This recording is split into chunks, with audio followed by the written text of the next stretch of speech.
This is the BlackSwarm podcast, baby. We're raw.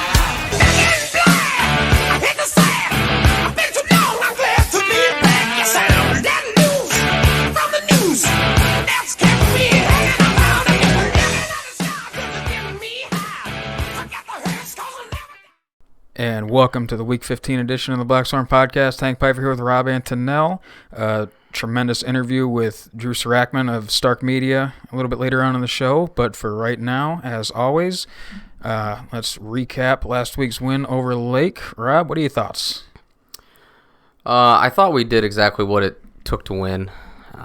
Obviously, it was a really cold game, slick, icy out there, so it was kind of hard to use the full playbook, right? A little bit windy as well. So I think we ran the ball pretty well. Lake's defense was, I think they held up better than I expected. Mm-hmm. They did a pretty good job against the run. Of course, the BlackSwarm defense shut down anything that Lake tried to do all game long. My only real negative is that Lake went down and scored once we got our second stringers pulled in. The first string out. Yeah. Seems it wasn't the fact that they scored. It was just kind of like they turned it on to not get shut out after we did that. Seems to have been a theme of like most teams we played this year. Yeah. I mean, I had Massillon minus 24, and I was sitting nice and pretty until that dumb drive with a very bad pass interference call with a ref that wasn't even looking because he was running the wrong way and had his back turned, and boo. But it is what it is. I think Massillon played a pretty good game. A few tweaks. I think we could have passed the ball more. Like I said, the weather was crap, and we didn't need to. Right. But I think we could have. I know there was a few that didn't look great coming out of Slaughter's hands, but we kept throwing those screens, and I felt like those were coming out pretty nice, tight spiral. And I was just thinking, like, maybe those quick in-rhythm throws, he has his feet planted compared to moving around a little bit. When he was off platform, I think that's where it was kind of coming out weird. Mm-hmm. So I think we could have thrown a little bit more. Those tag screens are still like 20-yard throws, something that people might not realize. It's behind the line of scrimmage, but it's like 20 yards in the air. So if you can do that, there are other routes that you can throw as well. There was one time in particular, it was like 3rd and 4. Banks is out wide by himself. Corner's a 10-yard cushion. I think that would have been a nice, easy, just pitch and catch first down. Yeah. And that's also like a throw Slaughter had been making all night pretty much. So we didn't need to. We were able to run, able to win the game, sustain drives that way. And there wasn't a real need to risk it either. But with that being said, I think we could have thrown it. We just didn't really need to. Yeah, that was kind of my impression of it too. You saw right before halftime that we needed to get the 2-minute drill going. We went out in 4 wides, and even then didn't need to throw it. They lightened up the box so much. It was most of that stuff was just handed off to Trell up the middle on a little G-wrap play, and we were picking up the yards we needed to. On that note, I did want to get your thoughts on right before halftime, going in, trying to score. It was, what were we at, like 3rd and manageable. No timeouts left inside the 10. Yeah. And, heard people talking like, oh, why don't we just take the points? I'm perfectly fine being super aggressive there, where defense is absolutely shutting them down. Not that most teams would really have time to do much in that situation anyway. And if you look at it, you kick a field goal, you're up by 2 possessions, you make that field goal, then you're still up by 2 possessions. So, hey, I'm fine getting a little bit greedy, going for more points, try and make it a 3-possession game, really put Lake in the hole. I had no problem with that. It seems like when we try to go hyper-aggressive like that and kind of steal some points here and there, that we're just snake bit every time. Shit happens like it tends to be the worst possible scenario for us almost every time. In this case, Slaughter has to scramble, gets hit, fumbles the ball. It is what it is. That's stuff that we've been able to come back from. And I'm fine with getting a little extra adversity in there and, seeing how the team responds. Yeah, I was fine with going for it in that situation. I wasn't a huge fan of the play call. Just or 2x2 4 verts. Or at least how it played out, I should say. Yeah. I was just thinking, just throw a jump ball, right? Let's just 3-step jump ball. Pretty safe, quick. If you're going to like Banks, it's a pretty risk-free throw. At least in that yardage, it should be. So yeah. I think that's what you usually see in those situations because you can't risk really being in bounds. I don't think we had any timeouts left. Nope. So it just seemed like there wasn't just that real quick option for Slaughter to throw it, and that's what I was looking. I was looking for something quick, something one-on-one. Even if you went 3x1, you could maybe do a little bit more because you have that backside option. But going 2x2, I think it was just a little clustered, and in that situation, you really only had the jump ball anyway. So I feel like you could have just set it up for that. But, it is what it is. Go for points. Go for what you think is going to work at the time or, what the defense is trying to give you. Just, I think, of course, looking back at it, Yeah, hindsight. I think I would have just drawn up a jump ball play and then kicked it afterwards. Honestly, I think that's what they were trying to go for because you've seen a lot of that drive and a lot of times we went 4 wide. We were going trips, which we haven't really done that much of. And I think they had a good adjustment to it, especially in that situation when you go trips. Honestly, you're kind of giving the defense an easy way to get a 2-on-1 over Banks. So I think going 2x2 forces the defensive hand a little bit. Like you said, it did seem a little bit crowded down there, but against, I think it was a quarters look that they were showing, you're pretty much guaranteeing that one-on-one with Banks in the corner. Because if the safety cheats over, then you got the inside guy pretty much free and clear. Now he got rerouted and wasn't an option, but yeah, I think the biggest thing was the pass protection just broke down. Slaughter didn't have time to get the ball off. It is what it is. You keep it moving. So it's like I see what they were going for. Obviously, hindsight, maybe we have a different call that would have worked better in that situation, but fuck it, we still got the dub. Yeah, and I'm perfectly fine with it. I think in games like that, it's okay to try more things.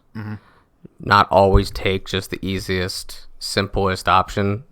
Not saying it has the best success, the highest success rate, but just throwing a jump ball is the easiest. Like, ask a 7th grader what play to run right here. Yeah. Not that much thought that goes into it. So I think it is in those type of games. I think it's perfectly fine to try to do that. So it happens. If that happens in this week, if it's a tied game going into half and protection breaks down, you fumble the ball away when you're on the 10, 15. How close were we? Pretty close, 15-ish. I can look that up while you keep talking. Red zone. That happens in like a tied game against Hoban. Now that's a completely different story. Everybody's gonna be like, "Oh, why didn't you take the points? Why don't you throw it away?" But in a game like that, I think it's all right to be a little bit more aggressive, try some things out, and test your players. See what they're made of. Yeah. 3rd and 5 from the 9. From the 9. So yeah. And it in a different situation in a team like Hoban, yeah, you're calling that completely differently. Yeah. But I think overall the rest of the game, like you said, Lake's defense came out playing a little bit tougher than we were used to.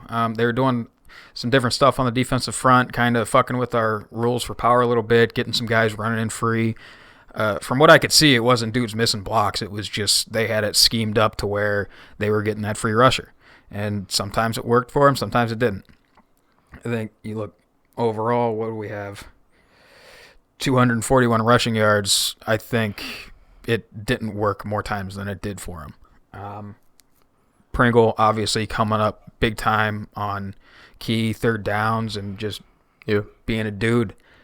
Really the only time it didn't work was the that first 4th down we had going into the end zone and we get stuffed, but hey, just like we drew it up, they have to run the ball from their own 1-yard line, fumble the snap, and we get 2 points and ball back. We ended up first quarter, had the ball for the entirety of the first quarter outside of that. One play. Yeah, one play. Just absolutely dominated time of possession otherwise. We had something you'd never see. We had 21 third downs and 7 fourth down attempts. That's just that's churning the clock or churning, words are hard. That's running the ball, getting that 3 yards in a cloud of dust offense. This game, it was more like 3 yards in a cloud of ice, but still. Yeah, I think Lake's defense did a really good job of just dying slowly. They didn't really give up the big plays. They made it tough on us, but at the end of the day, we're still able to win, still able to sustain drives, and put up a lot of time of possession. So I think they did a pretty good job of trying to slow us down. We were just able to overcome it. Yeah. Hey, if you're going to take that death by 1,000 cuts approach, then they couldn't have really played it much better than they did. Like, looking at it, Trell's longest run was only for 24 yards. Pringles was for 10. Our longest pass of the night was for 12 yards, and that was to Wiggins on a tag screen. But other than that, we just killed them, man. Like, we held them. They were 0 for 8 on third down, 1 for 3 on fourth. You get 1 conversion on the night. There's essentially 0 teams that are going to win in that scenario. Yeah, I think we held them to like 20, 25 total yards before the second string went in. Mm-hmm. So, obviously, our defense just absolute lights out. It's what you expect from them in an environment like that, a game like that where Lake's going to have to just run it. That goes right into our strength of our defense. That's what we want to see. If they did try to pass it, it wasn't happening. The center was shook from the beginning of the game. Oh, yeah. With Big Mike 3 lined up, bad snaps in a row? with Big Mike lined up over in front of him. That defense is intimidating, and they're capable of doing that to just about anybody. Going back to our offense real quick, we talked about what type of game it was, where you had to run it, couldn't really do downfield passes too much. The longest pass was on a tag screen. The one thing I would have loved to see us do better at was blocking outside. I think our receivers had a bad game blocking. I was trying to think of like a better word, but yeah. I just think they did not block well. I was very disappointed with their blocking efforts, their blocking ability. A couple of times just missing guys, not sustaining blocks. I know it's cold. I know you're not doing a whole lot, but that's how you're going to win a game. When you have crappy conditions, you got to take them how you get them. And if it means you don't get any balls thrown your way all night, you still got to go out there and block. You have to get those blocks going. And I think we missed a lot of blocks, or could have sustained blocks better. I was not happy with how they blocked at all. Yeah, that was something sitting next to you in the stands that you were saying quite a bit. And it's never really something I look at that much. I got eyes on the offensive line. I'm trying to see what we're doing there and how we're blocking up. And there might have been one play really that I noticed Banks was he got the block, but it didn't look great. But yeah, that was something you were harping on all night. If this is a game to have something like that happen, good. Like, dog them in film, get it out of the way, get all the yips out, and get ready for next week. Yeah, everything is correctable. Yeah. But I think that was a very sore spot in the game, was just multiple missed blocks, or not very good blocks, I should say. So that's not like us. Not to say that we're like world beaters out there. Like, I'm praising how good blocking they are every week. But it was noticeable how much worse they were at it this week compared to the rest of the season. So I think that's something that will easily be fixed. I think it's just a matter of getting on them a little bit. So, because they're able to do it, it's not like they're just getting beat out there. So, I don't know, but definitely something to look forward to be better this week. Yeah. I got nothing else really on the game. It was nice to see the refs for the entirety of the game not be absolutely atrocious. I don't really remember them sticking out one way or another. They gave us a lot of bad spots, but outside of that, it wasn't a horribly called game. The head ref had a hard time with his microphone. Oh yeah, I wish he would have just left it off. And it's always nice to when you get to a Week 14 regional championship. I forgot about this too. The play clock operator is so inept that they have to ask him to just stop. Yeah. We'll play this game without a play clock because you're so bad at it. Regional championship. That's sad. Yeah. But one might say close to unacceptable. Yeah. I mean, we played Final Four games without play clocks at all at the stadium. It's perfectly doable. It's doable, but like I've never had a ref ask a scoreboard operator, play clock operator to just stop trying. Yeah. Like, we gave up faith in you. We don't believe you can actually run a play clock. What was that after, like, the third or fourth time they told him to reset it or, like, fix it? Yeah. I was actually wondering if there was an issue with their system or not because they kept trying to get him to bump it up to 40? No, I think it was supposed to be 25. And it kept bumping up to 40. And it would set to 25, and then as soon as they would roll it, it would go 39, 38. And it's like, no, put it back to 25. And it's like, all right, so it went to 25. Mm-hmm. They'd roll it, 39, 38. They're like, what the? I don't get it. Whatever, just go. Yeah. And then they eventually just asked him to stop. Now, it did start working again in the second half, so they let him have his, A little bit, yeah. Gave him his mulligan. But, yeah, no, that's... I've never seen that before either. I'm glad you mentioned that. That totally just, left my mind. Yeah. Jesus Christ. But, yeah, so beyond the Three Stooges-like game clock operation and some less than stellar spots, it was good that the refs weren't really that memorable throughout, which is something that's unfortunately been a theme for us through the playoffs. Massillon still had too many fouls. Too many penalties. Yes. Something to get cleaned up. But it is what it is. That's something that you're not going to beat the great teams with that shit. But when you're winning, I guess you'll take it in the moment and work on it, in practice the next week. So, obviously, I'm not going to... They know that that's something that needs fixed. It's not something that we need to sit here and harp on. So, get it fixed and we're golden. That's pretty much it. So, with that, get a word in from our sponsors over at Ground Zero MMA. If you're looking to get into any sort of fighting gym, kickboxing, MMA, jiu-jitsu, yoga, got some lessons for kids. If you want to get your kids into that stuff, you can go check them out at groundzeromma.com. Ground Zero Massillon Martial Arts on Facebook, or GZ_MMA on Instagram, or just do it the old-fashioned way. Go down in person and check them out at 133 First Street Northeast, 44646, right across the street from Massillon Transmission and Chloe's Diner. So with that, we'll kick it over to our interview with Stark Media's Drew Sarachman. He's got some phenomenal insights on Hoban, game coming up this week. Really, I can't speak highly enough of him. He's, very... You can tell that he talks for a living now, and he's really good at it. And everything, he's not just saying nothing. Everything he says, very insightful, worth listening to. So check that out, and then we'll see you on the other side of the film room. And we'd like to welcome back on the show special guest Drew Sarachman. No time like this week to bring on a former Hoban offensive coordinator. Yeah, I'm lucky to get in here and hopefully get out alive. We'll see how the interview goes, and then see if you can make it out the door. Obviously, Rob's not here. He had stuff to do. Life happens, so no worries. Just you and me tonight.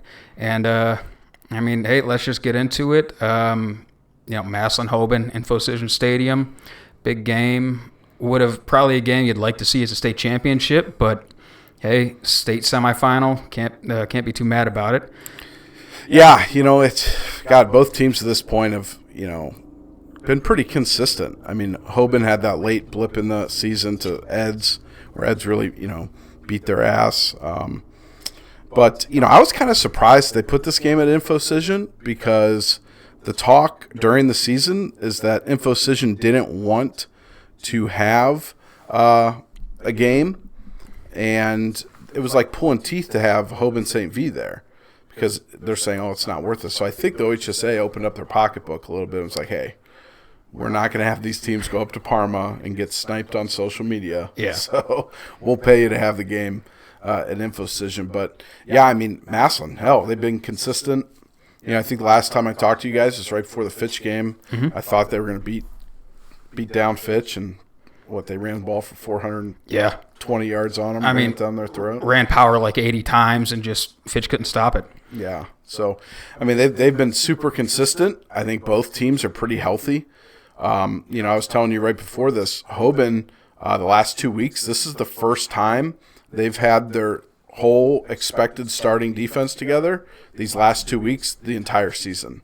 So they've got, you know, some players on that defense just to preview for. I mean, Jason Martin, the defensive tackle, who, I mean, Massillon really struggled to block in the state championship game 2 years ago. He was a sophomore. He was a sophomore that game? Yeah. Jesus Christ. And he just dominated.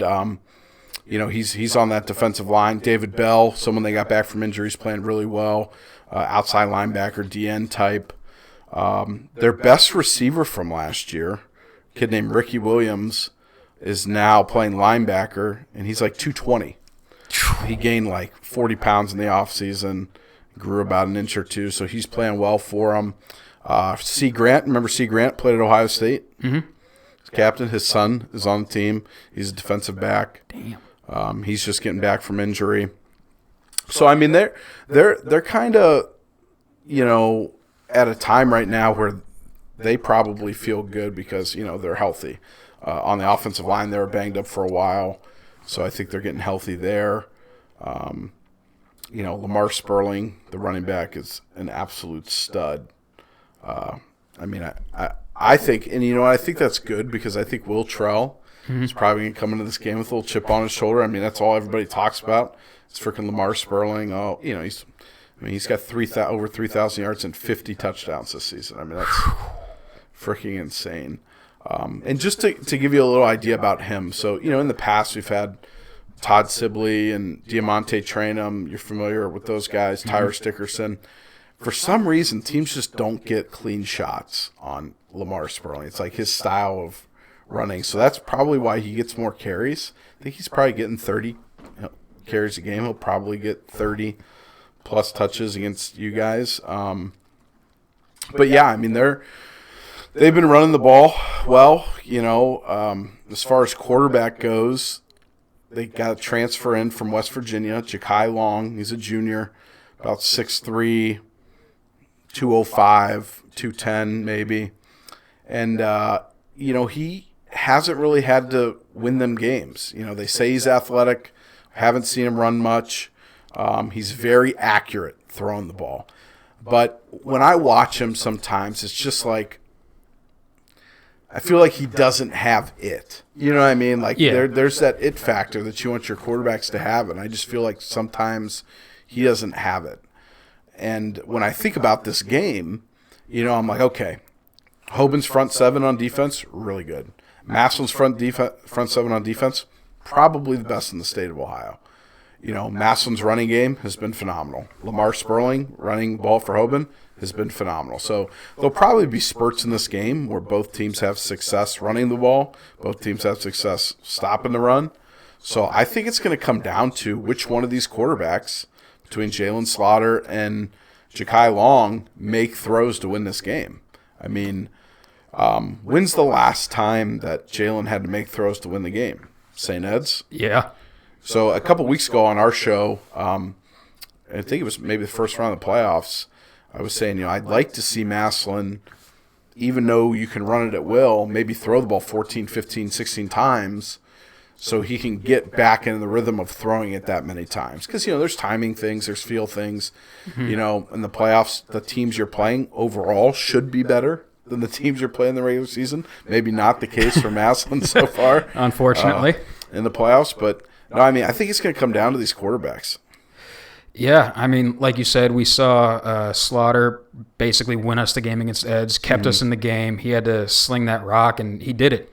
And I think that was the last big game Ardell really had to show up to, and he has. That's something that's been talked about on the show before. He's a little bit inconsistent, but when he's on, he's one of the most dominant receivers in Ohio right now. Yeah. Did Ardell have a touchdown catch this past week? I think he did, yeah. So that's 5 straight weeks now they've connected. Oh, damn. I think for a touchdown. I know it was 3 in a row after the first playoff game, and then I thought he scored one the next 2. So that's a nice little streak going. Everyone talks about Will Trell's streak, 100-yard games, but that connection's been consistent, man. Slaughter to Ardell. Yeah. So I want to ask about what you said about wanting to get the quarterback more reps in live end game. How much does that help versus getting reps in? I know you kind of know your practice guys, and you're practicing against the second stringers. You're not going 1v1 because, frankly, high school teams don't have the personnel to be able to do that. How much does it really help considering you're seeing so many different defenses week in, week out in the playoffs? Yeah, I think that's great. You can only simulate in practice what you think the other team's going to do. So, when you go into a game, a lot of times, especially when teams are the underdog going against Massillon, they're going to see teams are going to try different things because they're like, okay, we don't match up well against them doing this, so we got to throw some things at them that they're not expecting. So I think that's tough for a quarterback, especially for a sophomore, to say okay, I'm going to prepare for one thing, and then you see something different. So Troxler and those guys really got to talk to him and say hey, all right, we thought they were going to do this, they're doing this, and I think a good example of that in reverse is St. Ed's. St. Ed's doesn't change what they do. They're not special. Offense, defense, they're this is who we are, and this is what we're going to do. And look, he had a really successful game against them because, it's probably what he prepared for all week. So, Renzi Parnell, the defensive coordinator at Hoban, I've got a ton of respect for. He's been there since Tim got the job in 2012. He's had head coaching offers. He does a great job. He's really his point is we don't want to give up any deep shots. So he does a lot of different things to disguise that. And, the difference, I think, in the game that Massillon beat Hoban up at InfoCision last time was they had a blown coverage on that first drive. I think you guys hit a post for a touchdown, right? Yeah. I don't know if it was Wilson Lamp or Ballard, but it was a blown coverage. They're supposed to be in trail coverage. Corner's supposed to be in trail with the safety over top. The safety didn't get the memo. So the corner's trailing the whole way, and he just, boom, put it right on him. And, that score ended up being the difference in the game, right? Yeah. So he does a good job. So I think they'll try to, put some pressure on Slaughter. And it's going to be important for Hoban and for Massillon, first down on defense.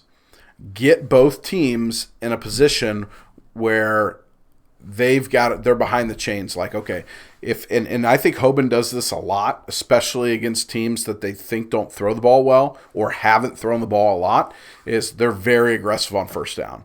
And sometimes they're going to get burnt. Sometimes you're going to replace them, in the hole and pop it for a 12-yard gain on first down. But you get a 3-yard loss and you're at 2nd 13.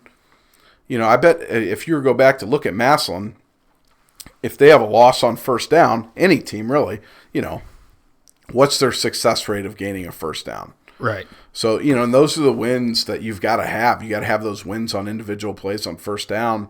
And I think, both teams, that should be a game plan for the defense. Be all right, let's win first down. Put them in situations that they've got to put the ball in the air, put some pressure on the quarterbacks.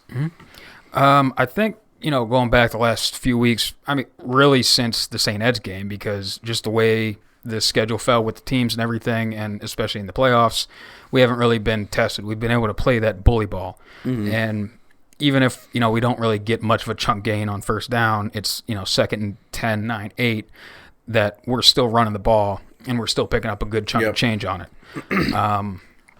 And especially, we talked about it last week on here, I think as a team, we have 19 rushes or 19 negative rush yards on the season. So that's not a spot that we're used to being in. Yeah. So something like that's going to be interesting to see if, A, if they can do that, and B, how do we, recover from that and keep the chains moving, get that next first down, keep the drive going. And on that note, we've played Hoban, 3 times already. And that DC has he been the defensive coordinator? Yep. So every year? Every time. Okay. So, and they changed some things based on their personnel. When they had Diamante train them in the first state championship game, they moved from the linebacker to corner and said, Jaden Ballard is not going to touch the ball. And he had, 2 catches for 13 yards, something like that? Something like that. So, that's not something they can do right now. Mm-hmm. They don't have a guy that's just going to go say, hey, Ardell Banks, you're canceled out. Yeah. Someone that good. They don't have that. And they do have some Division I talent, like I said.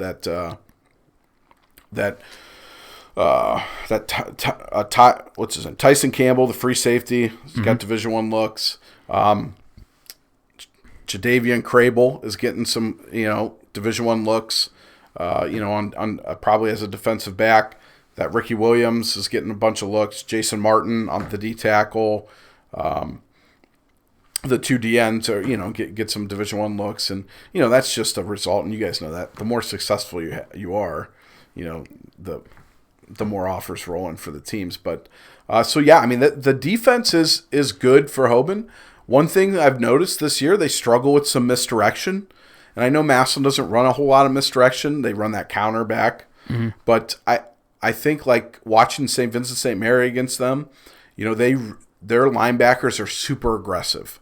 So you'll see them like a team go jet sweep and ride it out and hit them with QB counter back the other way, or like a draw back the other way, or something like that. Or they struggle with because they're so aggressive. So I'd like to see Massillon do that. But yeah, this Hoban defense is pretty damn good. So we've played them 3 times. Really, the only time they changed up what they want to do was that 2018 year. You never see a high school defense come out and play base cover 2 man, and that's basically what they did. They said, "Hey, we're canceling your passing attack," and in the flow of the game, like talking with the coaches, I remember them telling us at halftime that they were talking at halftime, and they're like, we're running the ball down their throat. We just need to do that more. And running it is what got us back in the game. Mm-hmm. Then the next 2 times we played them, it's been that same weak roll cover 3 where you got the Sam pressed up on the number 2 to really take away the tag screen. You got the safety rolled down backside to take away that backside hitch. And with the free safety playing, 18 yards away from the box, they're playing 6 defenders, 6 blockers, and basically saying, hey, we got the dudes that we can at least stop the bleeding, keep it low. Do you think that's something that they can do this year? Well, I'll tell you this. So the last time you guys played was in that last state championship game. Yeah. This Massillon offensive line is way better than that Massillon offensive line. They were totally outmatched. So I think you kind of got to throw that out the window. I think the things you can gain from previous games is situational calls. I don't think you can, because the personnel changes so much, I don't think you can just say like, hey, this worked against them then, so this works against them now. And there are some rules that you can pick up on, like defensively, okay, when they do this, they may line up in this coverage-wise. Like checks you can pick up, but situational decision-making, I think, is something that is a very big tendency, and the more you play a team, you get a feel for them. So I think that will have more, to do with the game planning. But yeah, I think that for Hoban this time, they're not going to be able to stop the run playing 2 high safeties. I just don't see that happening. Yeah. So like I said, they're going to be aggressive on first down and try to get them behind the chains. And I think you're going to see a 7-man box. I think there'll be situations that you see an 8-man box, and just say like, hey, I think they're gonna dare Slaughter to complete passes down the field before they loosen the box up. I talked to their offensive line coach and their head coach, both of them today. they have a tremendous amount of respect for Massillon and, what Nate's done and, their running attack, their defensive front seven. Tim was raving about Pringle and, the defensive line. He really likes, he thinks Ardell Banks probably is the most complete receiver. He likes him better than any receiver you guys have had. So there's a lot of respect there. There's going to be no like, oh, we got him last time. I'll tell you that. But no, I mean it's going to be. The teams are so similar, and it's going to be one of those things. It's like you're going to need a lucky bounce here and there. You're going to need a blown coverage by someone. You know what I mean? I talk about it earlier on our shows and stuff is, to win a state championship, it takes more than talent because when you get down to the final 4-6 teams, everyone's got talent. You need health and you need luck. Fortunately, Hoban's had a lot of luck in games. I mean, our first state championship, Louisville had us dead to rights. Dead to rights. A team who we were better in has dead to rights. We picked off a pass on 4th down, went in and punched it in with, I think 6 minutes to go in the game. Huge. I mean, a little bit of luck is getting that extra half yard in the state championship game on that fake punt against you guys. You got to have those lucky plays or those lucky bounces that go for you. And, when teams are this evenly matched, I think that's something that there's going to be a play in this game that you look back and like, hey, that was a blown coverage or that fumble or that weird play kind of dictated the outcome.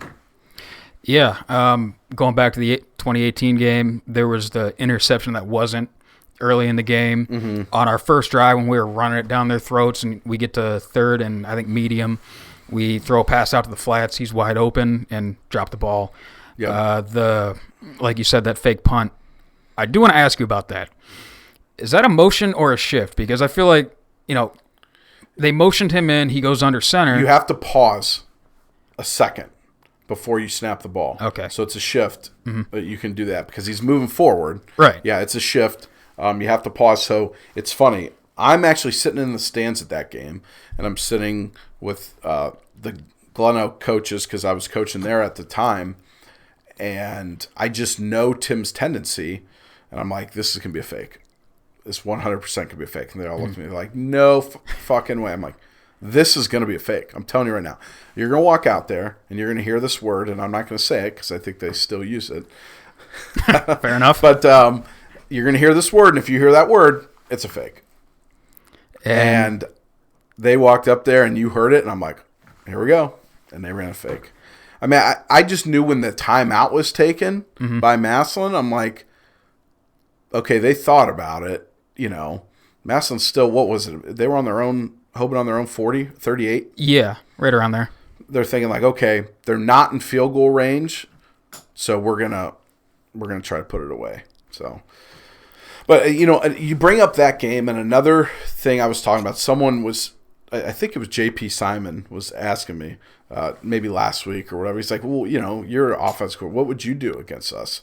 And I said, well, if I was playing Massillon, there's a couple things I would do. Number one, I would give you formations that you haven't seen of us on film a lot. I'd try to find formations that we can still run the things that we want to run, and we always run, but out of looks that you haven't seen.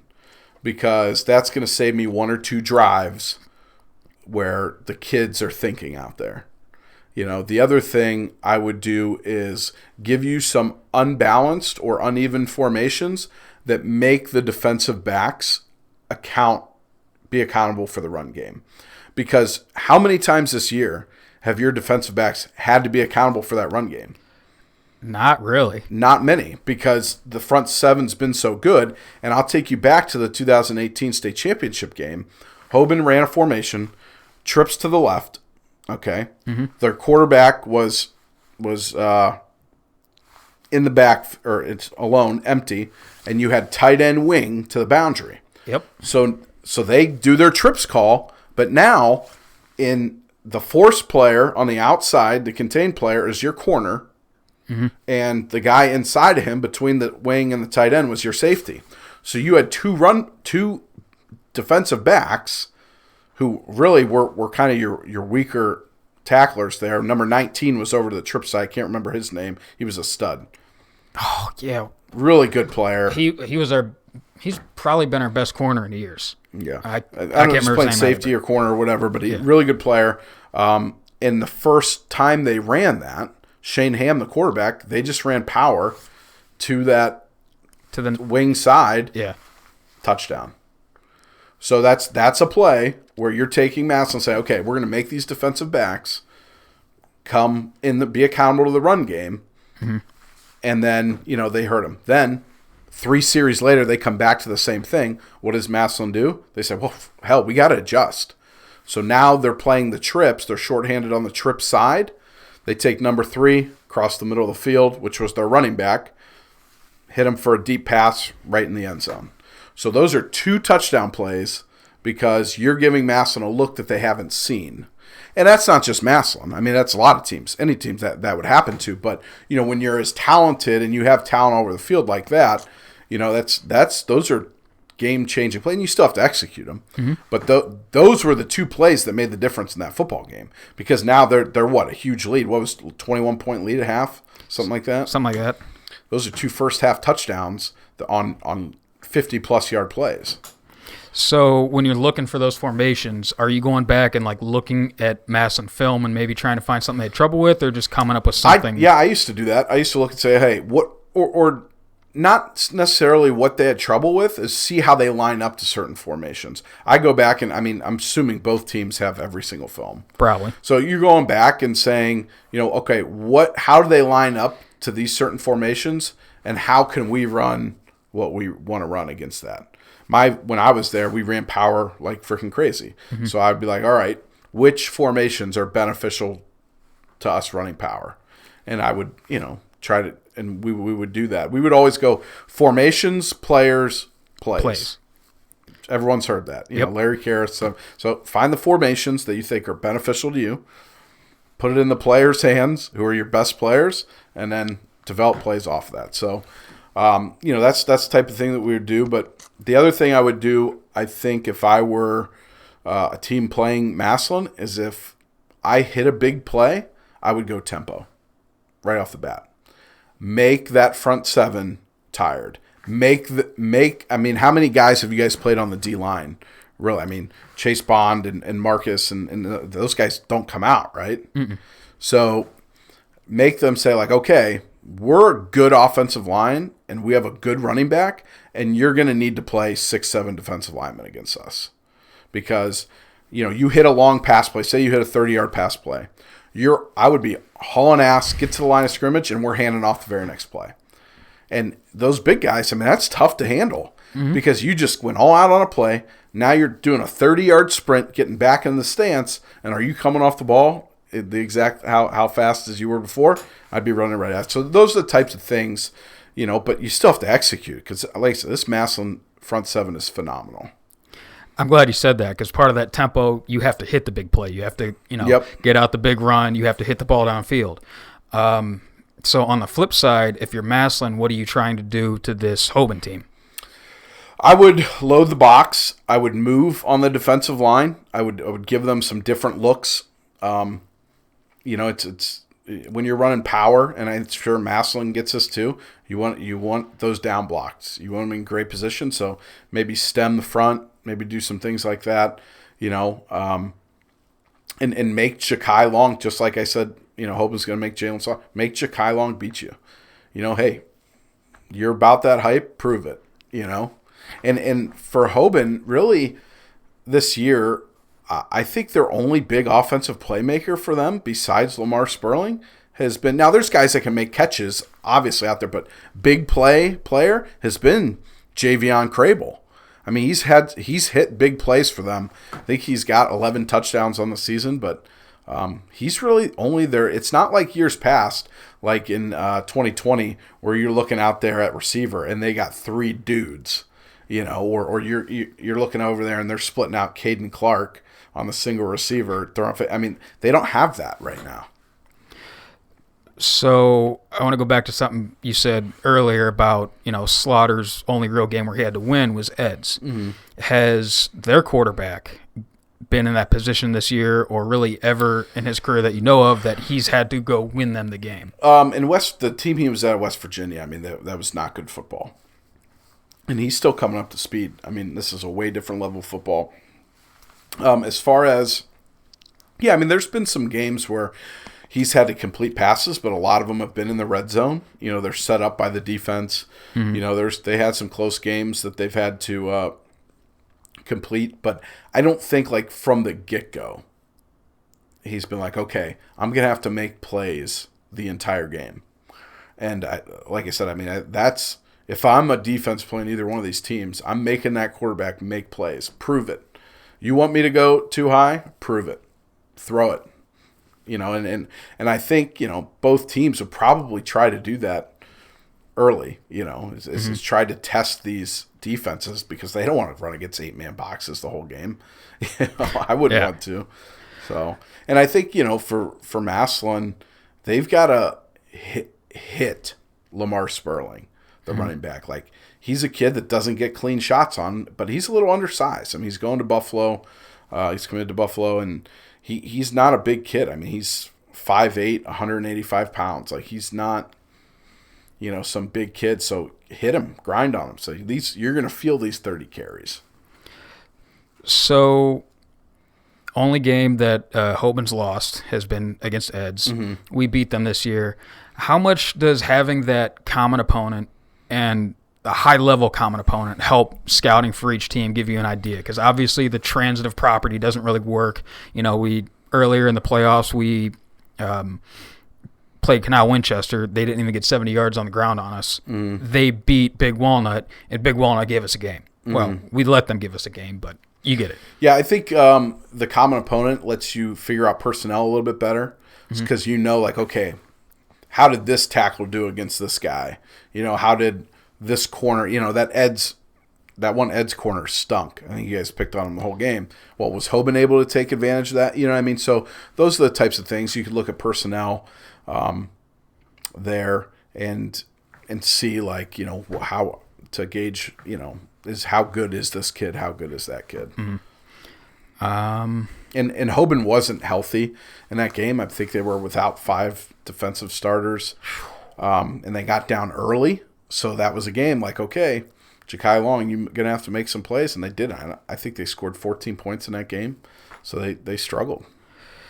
It is what it is. You know, you got to play with injuries. I think every game we've come into against them, we've had some form or fashion of injury. Yep. You know, obviously missing your starting running back in 2018 doesn't help at all. Yeah. Offensive line comes in at 19, pretty beat up. 19, you know, I think Diamante Traynham played in that game, but he was really hobbled. He was rough. He was in rough shape. Caden Clark, did he even play? I don't know. He was out. Yeah, he was hurt too. So I mean, both teams. You're right. And what's cool about this, from a fan's perspective, is both teams are pretty healthy. I mean, everyone's banged up in week. What is this? 14 now. Week 15. Yeah. 15. It feels weird. It feels weird to say, and it's only a state semifinal. Yeah. So, and that's a whole nother thing. I mean, I don't like having this many teams in the playoffs, but yeah, I mean, it's going to be exciting for me. It's tough because I obviously have a lot of ties to Hoban. I'd like to see them win. I love what Nate and his staff are doing. Would love to see them win. Someone's going to lose. Someone's got to lose. So I wish it was in the state championship game, but you know, I don't know. I mean, I think having this game in the semis, you know, allows you to go into the state championship, the winner of this game, you know, puff in your chest and some confidence, and you know, feel really good about it. Because I mean, Winton Woods got knocked off. They were phenomenal. Their offensive line stunk, but the rest of the team was just unbelievable. But yeah, I mean, I think the winner of this game probably is your state champion. Yeah. But hey, that's what we thought back in 19 too. You know. Yeah, and you know, I have a thought on that game. I felt like Massillon was so dominant that whole season offensively that finally someone stopped them, and I think they were just too used to being successful, and the kids struggled with the adjustments. Like they're like, okay, now we've got to be creative, and the kids are like, well, we've never run this, you know what I mean? Yeah. So I think it's good to be tested, but and that goes back to my point of like, all right, let's get Slaughter some extra reps throwing the ball during the playoffs against some good competition, so he's ready if we need him to throw the ball 20 times in a game. So I think that was kind of happening. I mean, obviously that LaSalle team was dominant up front, but I mean, I think, like I've said it all season, I think Massillon's a team of destiny. They feel like that right now, and I don't want to jinx you. I did on our show, our preview show, I did pick Hoban as a 28-27 winner, but that's just because I can't pick against those guys. But I think I wouldn't be surprised if Massillon won this game by 10 points. I wouldn't be surprised if Hoban won by 10 points. I wouldn't be surprised. And there's going to be, for both teams, there's going to be plays that are like, man, we just blew that during the game. And you're like, hopefully that isn't the case. But I think it's important for a team to get off to a hot start too. Because every team in the last 3 times they've played, the team that has gotten off to a hot start won a game. So yeah, that's. I mean, 18 we did get off of that hot start, but we couldn't finish the drive. Yeah, and then 19 we marched down the field, couple interceptions, then go back down the field, get that the long pass, right? Yeah, get that field goal right before halftime, and that turned out to be the difference in the game. It was 10-0 at half? No, it was 17-14, and nobody scored after that. Yeah, that's right. It was. We were talking about this last week. It came down to special teams because our punter, he had a fucking cannon attached to his hip, and we were just every possession we were marching you guys back like 5 Hoban's yards. Kicker was hurt in that game. Was he? Yeah, he couldn't kick for shit. Remember, that's why they didn't attempt a field goal at the end because it was 4th and 8 from like the 24-yard line, I think. Mm-hmm. That's a makeable field goal historically for the kickers that they've had. And they went for it on 4th down. Yeah, and then we dialed up a blitz. I remember them talking about it before. We called that blitz earlier in the game. Linebacker got there, just didn't make the tackle on the quarterback. Mm-hmm. And, he goes back to the sideline like, call it again. I got it. Yeah. And they dial it up again, hit him. We get that first down, and game, blouses. Felt like Team of Destiny that year, but, it's... Yeah, but it's a big one. I hopefully the weather's nice. I wish they didn't put it on Spectrum, so you'd have 16,000 people there, 17,000 people there, but, hey, OHSA's got to get that money. Got to get that money. Yeah. So, coming down the home stretch here, we got one question. We usually do the Q&A at the end that I actually wanted to ask you. Let me see here. All right. So, what are 4 things Massillon needs to do to beat Hoban on Friday? And obviously, run the ball, stop the run, score more points than the obvious shit. It's make Hoban start drives inside their own 30. Massillon struggled this year on kickoff coverage all year long.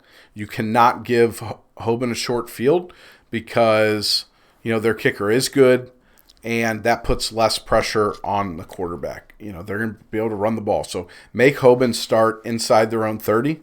Okay. The other thing I would say is no turnovers. I mean, I know you say that, but in a game like this, you can't turn the ball over. I mean, you've had games where, you've been, you turned the ball over early against Eds and you've came back and done it. But in this game, I think not turning the ball over.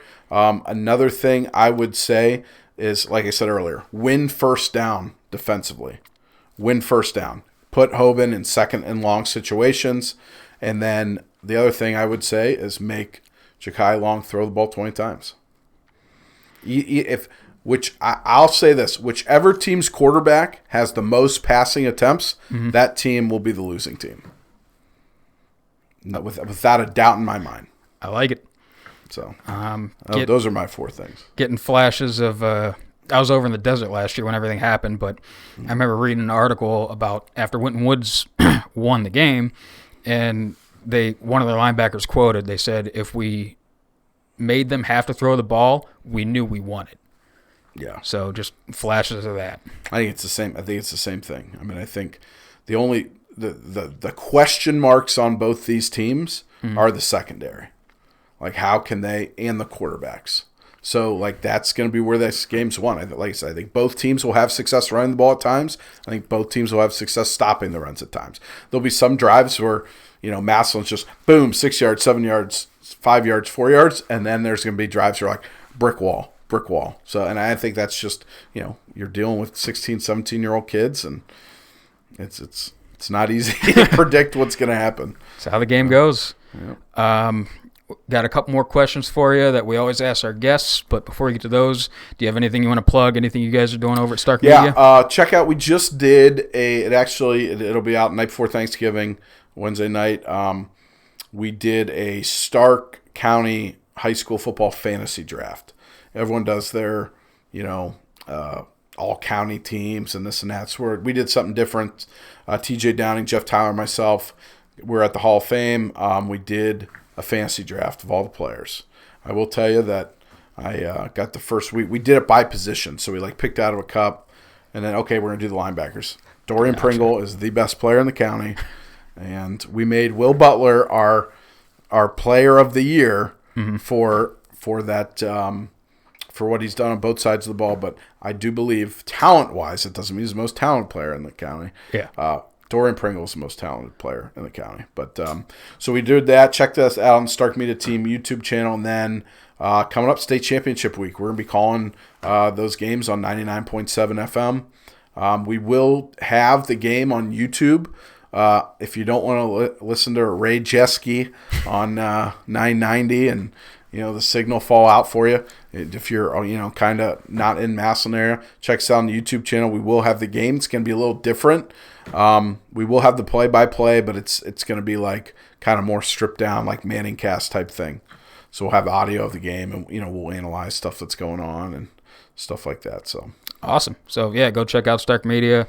Awesome stuff, like your show on there, the high school football rewind. A lot more insightful film breakdown and conversation than you get from this show, because we openly say we have no idea what the fuck we're talking about. You guys do a good job. Appreciate it. So, a couple questions for you. We ask this for every guest. They're hard-hitting stuff, so I hope you're ready.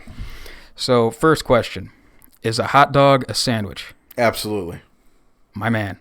Absolutely. The vast majority have said no, and I just had to be a contrarian for the sake of it on here. Here's my reasoning on that. Mm-hmm. When you go get a sub sandwich from Subway. Exactly. Thank you. Is it cut all the way through? No, it's not. It's folded also. Thank you. Finally, someone on my side. Holy shit. Hot dog's a sandwich. Number 2. Is a Pop-Tart a ravioli?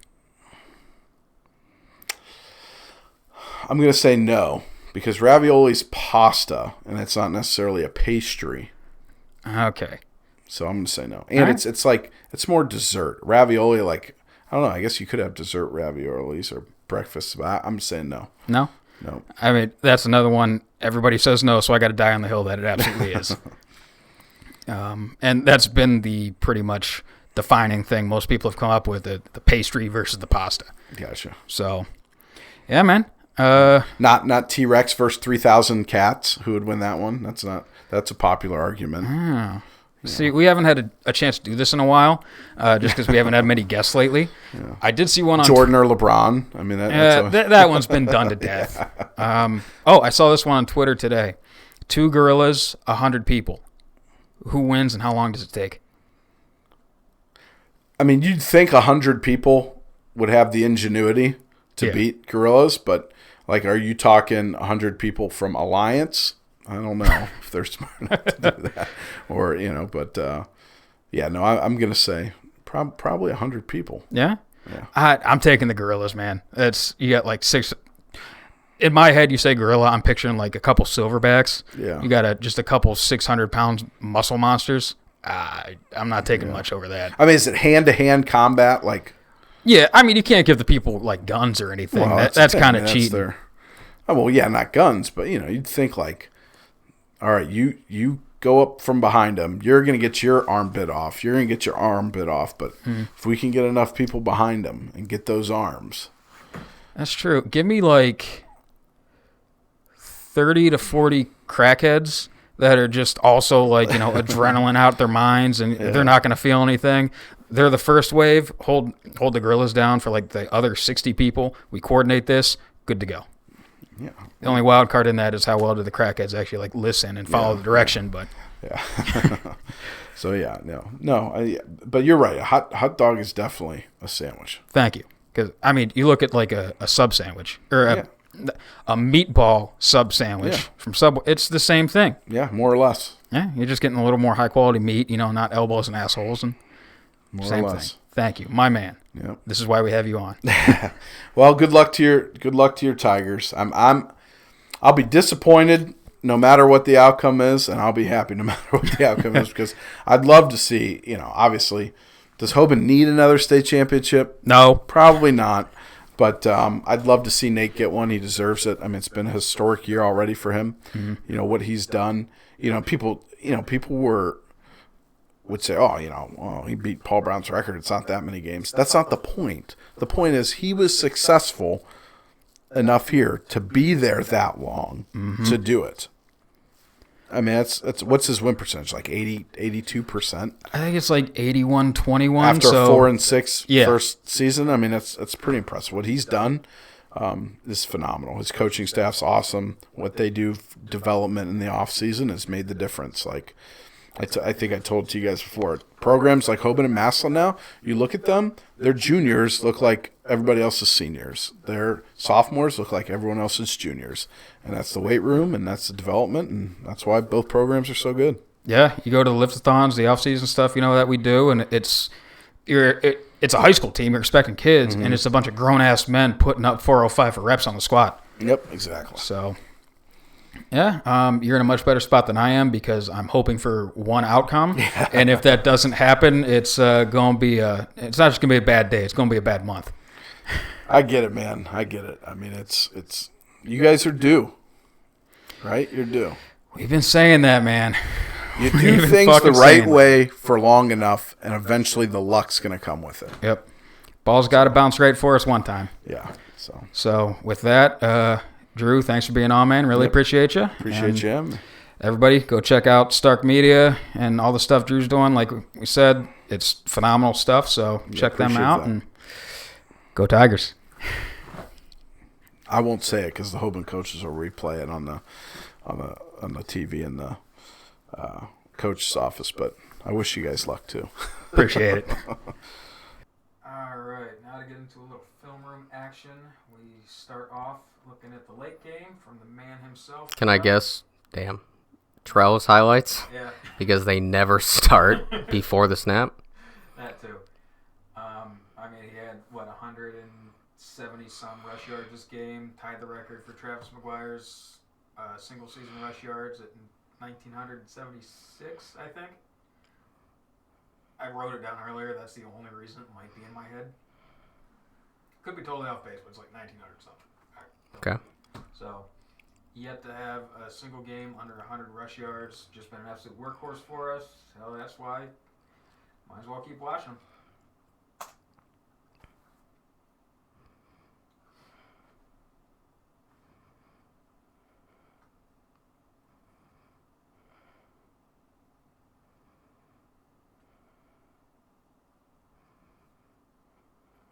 I mean, you can see Lake playing with that five-man front. They were just stacking the box, leaving 1-2 guys out on our receivers all night. It was a game for it. There's our little trips G-wrap the other way. Picked up a lot of yards on that bad boy.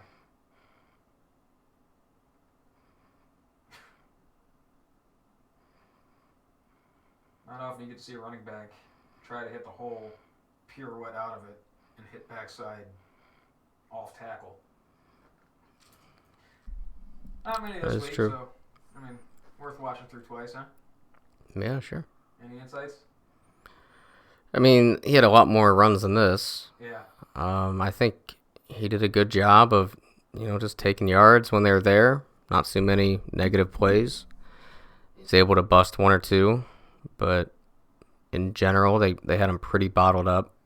Probably, 3, 4, 5 yards a carry rather than a bunch of 15s, 20s.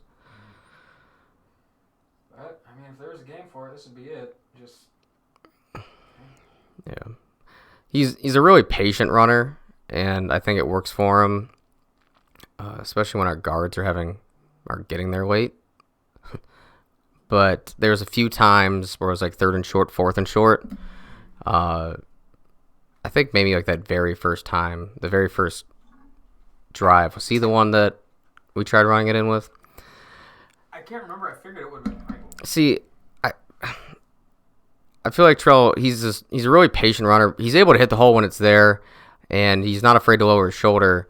But I think there was one play where it's like we needed a yard, and he was like waiting for that hole, and it just never came. Yeah. And I think that's where I like Pringle's approach of, if there's not a hole, I'm just going to make one, because you only need 1 yard. Mm-hmm. I'm just going to put my head down and get us a yard real quick. And different running styles, but I think it pairs well, because when you do need that 1 yard, 2 yards, you can give it to Pringle, and it's pretty much guaranteed that it's going to happen. Yeah. Pringle had a hell of a game, offense and defense, just all over the field.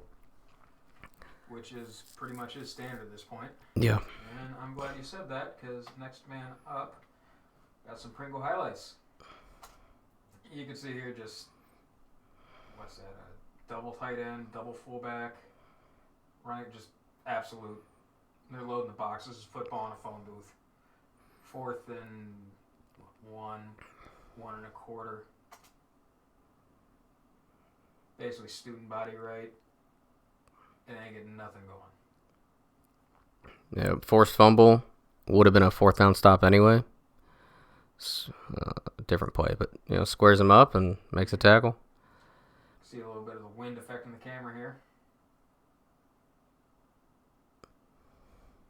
Unless the camera operator was keeping himself warm the same way the rest of the fans were.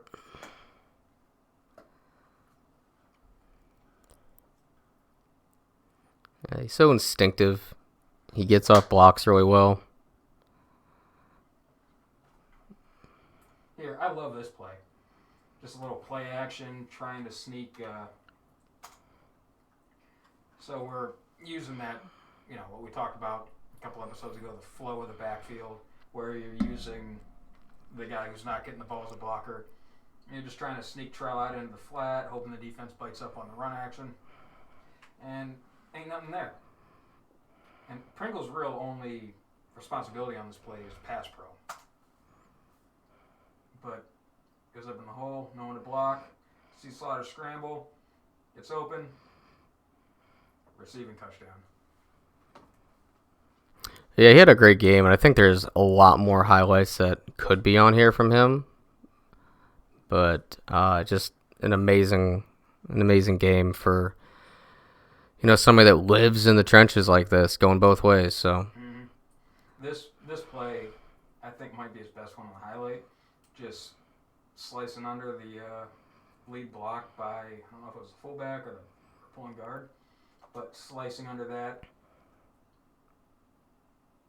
and just getting, wrapping up on the running back and making a tackle however you need to.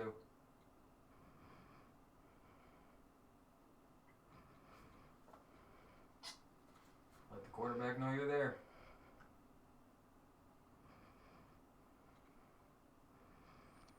Yeah, sorry, number 7. You're not going to block him like that. Yep. Just kind of throw a shoulder at him. That's not happening. Uh-oh. And props to Slaughter, too, getting the ball off like that. Yeah. I mean, it's, down in the low red zone, trying to scramble, make a play, nothing's there. Your first read's not there. Yeah, when you draw that up in the open field, it's kind of a 1-2. You got Banks running to go, but he doesn't have any room to run to go. It's more like just a red zone fade. That's covered up and trying to make a play. You see somebody in the orange with an eligible number, like, I can throw to you. Here you go. So, moving more to the defensive side of the ball now. That's what's nice about Pringle is you get a little bit of both. Some big Mike highlights. Here, obviously, first play they have the ball. You can tell these guys don't go under center much. You can tell they don't go up against Big Mike very much. Had that center rattled all game. Case in point. Whenever the quarterback's got to jump to get the snap, you're in a bad spot. Hey, I mean, the first, like, two were... I think that was the first drive right there, wasn't it? Yeah. The first two went over his head, or just bad snaps in general. And then the third one was that sack. Yep. That one went clean over the quarterback's head. Holds the point man. Can't ask for much better defensive line play than that. Short of putting him on his ass and playing like Aaron Donald. Just swallowed up. It's a hard man to block right there. This play, first time I watched it through, I was recording it. I thought it was a screen, just because of how much orange ends up in the backfield. But no, it's just our defensive front being a defensive front. Yeah, I mean, you see Big Mike just run a guy over. Yeah. So, with that, we will turn the page on to next week. Look at some Hoban players, try and get a feel for the team, and get an idea what we're coming up against. This got Sperling's highlights against Willoughby South. Only experience we have against them. I think we scrimmaged them a couple times. I know we did my senior year when Kareem Hunt, you might have heard of him, was on their team.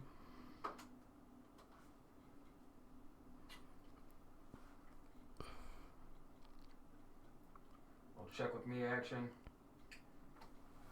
Run that back just so you can watch the guy down low on the red when they look to the sideline. Gives a little smash call, and it's not smash. So obviously the guy in the red ain't the signal call.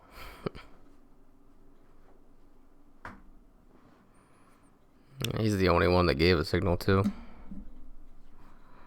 Or, also good if he's the only one that gives a... I mean, I was kind of assuming somebody else had their hands like lower. I guess that's possible. Giving it.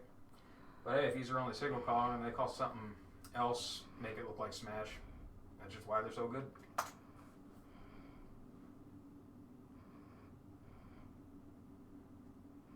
This little G-Rap bounces it. Nobody there to tackle.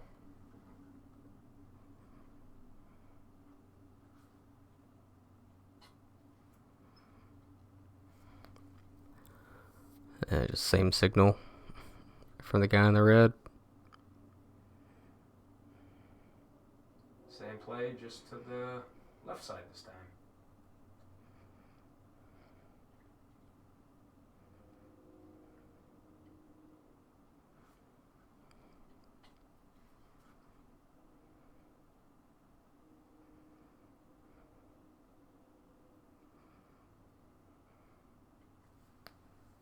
Obviously kind of lived off that play a little bit.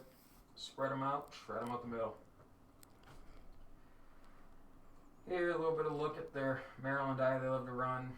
Pretty much the only play they ever run out of this is, I call it Power F. Basically, first fullback gets a kick out on the end man. Second fullback leads up like the pulling guard would on power.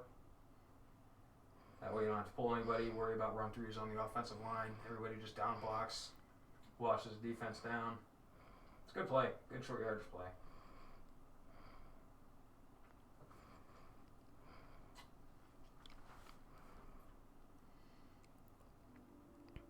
Just that spread fullback in the three-point stance. Just a very aesthetically pleasing look. And you can't convince me otherwise. Yeah. But, like Uncle Joe said when we had him on, you see a guy doing that close to the line, he ain't doing much. He's probably getting vertical enough to get a good angle in the kickout block, and that's about it. I mean, that was a 4-point stance in Uncle Joe's situation, but yeah. Yeah, and so in case you didn't know, this running back's pretty good.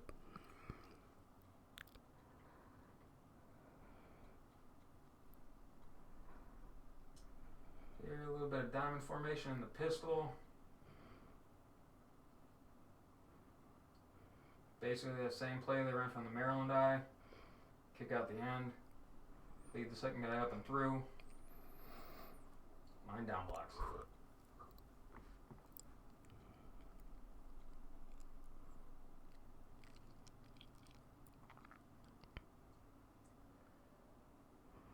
That one, that same G wrap, just kind of turns into a trap play just based on how the line slants inside. His linebacker just pops out to the end, but hey. So you can see there, pretty explosive, fast in the open field, hard to bring down. Next up, we got the season highlights of their quarterback.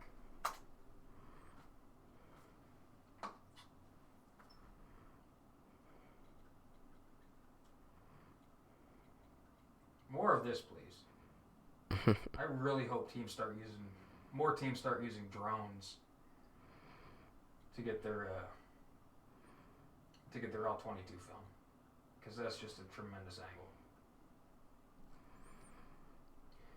Here you can see, less on the quarterback himself, more of the offense in general, just a lot of four verts, switch verts, that kind of thing. They don't run too awfully much. That, some flood stuff, a little bit of smash. Every team runs smash, but first year quarterback in their system comes from West Virginia, like Drew said, not even the same level of competition football wise down there as we have here. So you want to keep it a little bit easier. It's going to look a lot like Massillon did with Slaughter's first year behind center.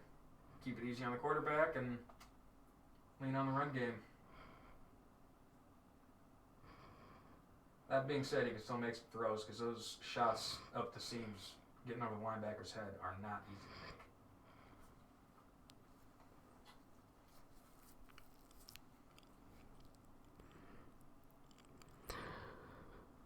Yeah, man, I know these are the highlights, but looks better here than kind of what I expected. I know that they don't throw the ball that much. He hasn't been super productive for him this year, but it looks like he can make the throws, or at least, 1 out of 10, he can make the throws, but so definitely has the potential to beat you over the top. He can make some good throws, but they don't do it too much. That's not the main focus of their offense, that's for sure. A little bit of running back out of the backfield, just running mesh rail, good man beater with the potential, shot play potential downfield with the running back running. It's less of a wheel, it's more your coaching point on that's try and get vertical quicker than you would a wheel, because that you're faking the swing route and turn it up. But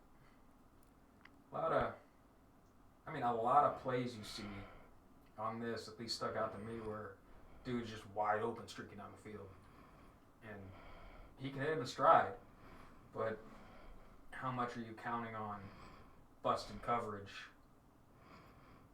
in your playbook?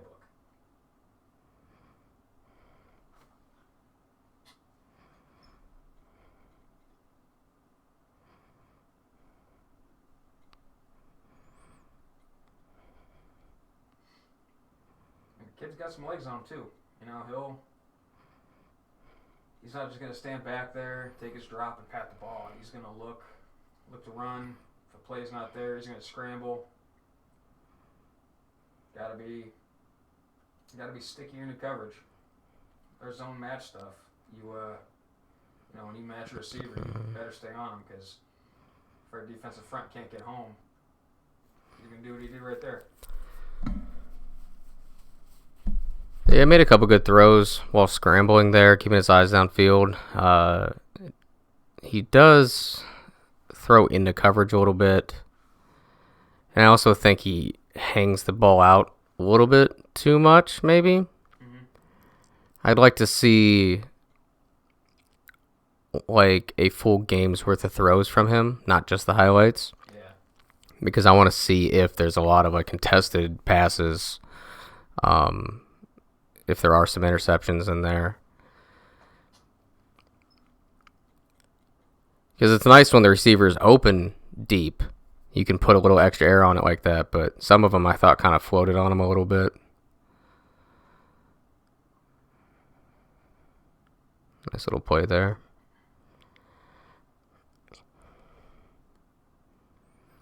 But yeah, their scheme is getting receivers open down the field for sure. But quarterback's putting it where it needs to be. I think when they're not running their strict drop back stuff, they do a really good job of marrying their pass or their run game with the play action game. You know, you see a lot of these. It's like a play action toss or off of run up the middle and quarterback boots out, get him on the move. He looks pretty comfortable throwing on the run, so look for a lot of boot action, rollouts. Probably a lot of scrambling too. Yeah, hopefully we don't give him the chance. Yeah, we've been pretty good, at least schematically, handling running quarterbacks. You know, when you base out of drop 8 coverage, it's easy. You're just telling one of your linebackers, hey, you're spying the quarterback now.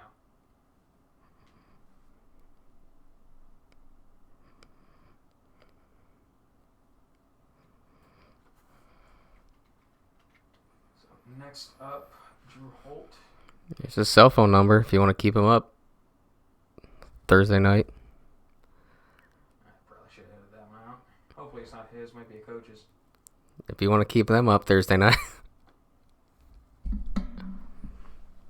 Maybe figure out if that's the coach or the kids. Like, if it's the kid's personal one, then don't. But if it's the coach's, I didn't say that. I didn't say not to.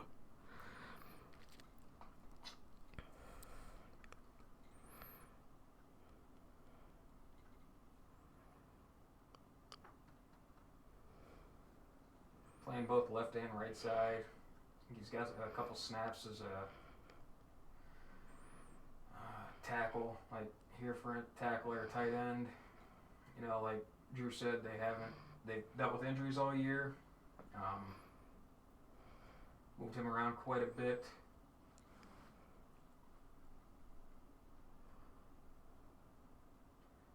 But he's got that. He's got what we talked about. You want an offensive line. He's got that tenacity.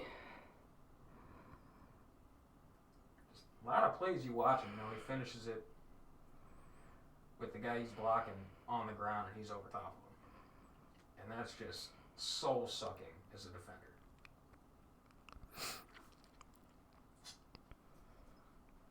You know, even if you're not really, if your block's not responsible for springing the run, or if it's a tackle for loss, someone else missed an assignment or something. But if you finish with that defender and his ass is on the ground, you're just laying on him. He knows it's going to be a long night.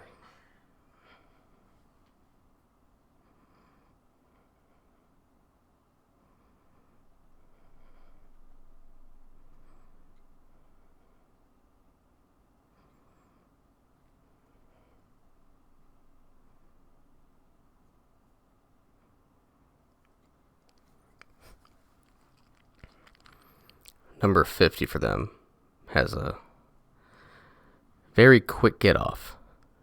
And when I say that, I mean he is timing up the snap. I noticed that earlier on the quarterback's highlights, I think. But I just saw it on that one too, where he just. So number 50, who we looking at? I've mostly seen him playing right tackle. Okay. He likes doing that. You know, it's the inside leg that counts, right, Hank? So. Yep. He gets going probably a little bit before the snap. Times it up really well, let's say it that way.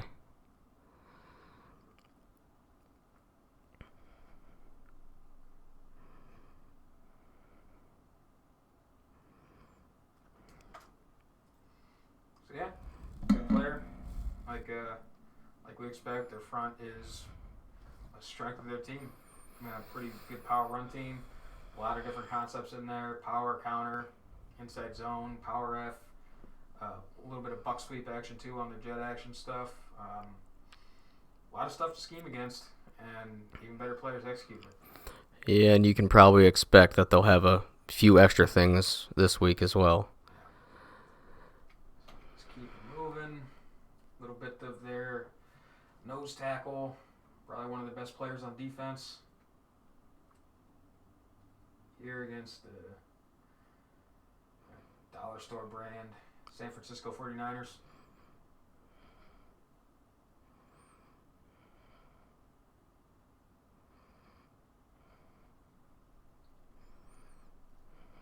the speed, man. You want to disrupt the screen as a defensive lineman. Don't backtrack and retrace. Get in the quarterback's face. Make that throw even harder.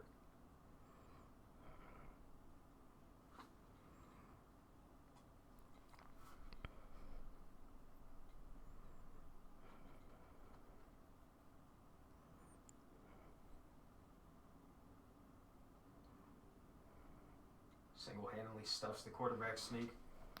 Yeah.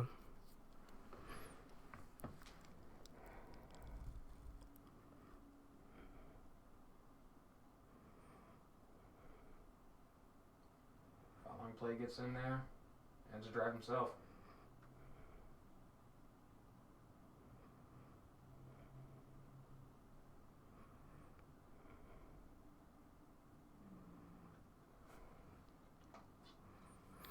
Yeah, I wonder if you could mix in a quick count here and there on those defensive linemen that like to hang out on their knees right before the snap. Yeah. A little quick on action in. It's hard to go into with the clap, but hey, maybe Slaughter back there can fake that clap a time or two. And Do the old fake check with me. yep. Let's see who we got now. I think this is their this is their corner.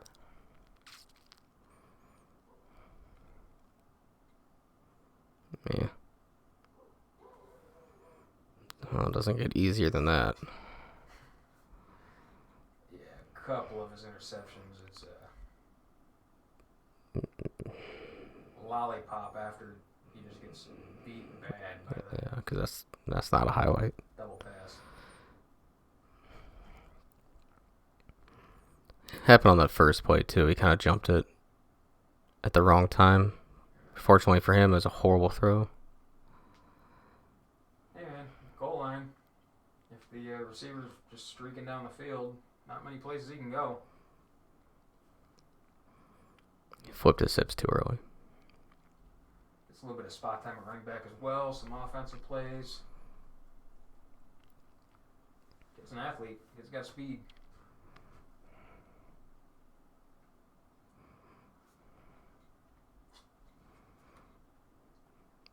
End around action.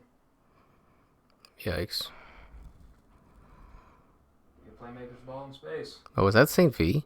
Yeah. Ooh. Yeah.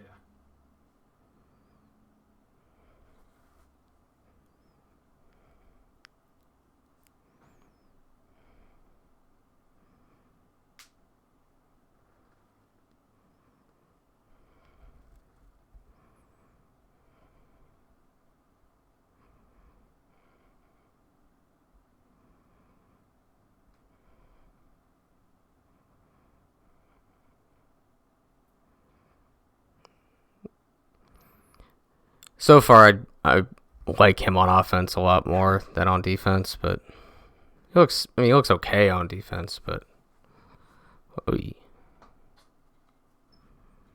There, just right place, right time. Scoop the ball, try and make a play. He's really aggressive on defense. I mean, you have to be able to hit him with one or two double moves because he's been jumping everything so far.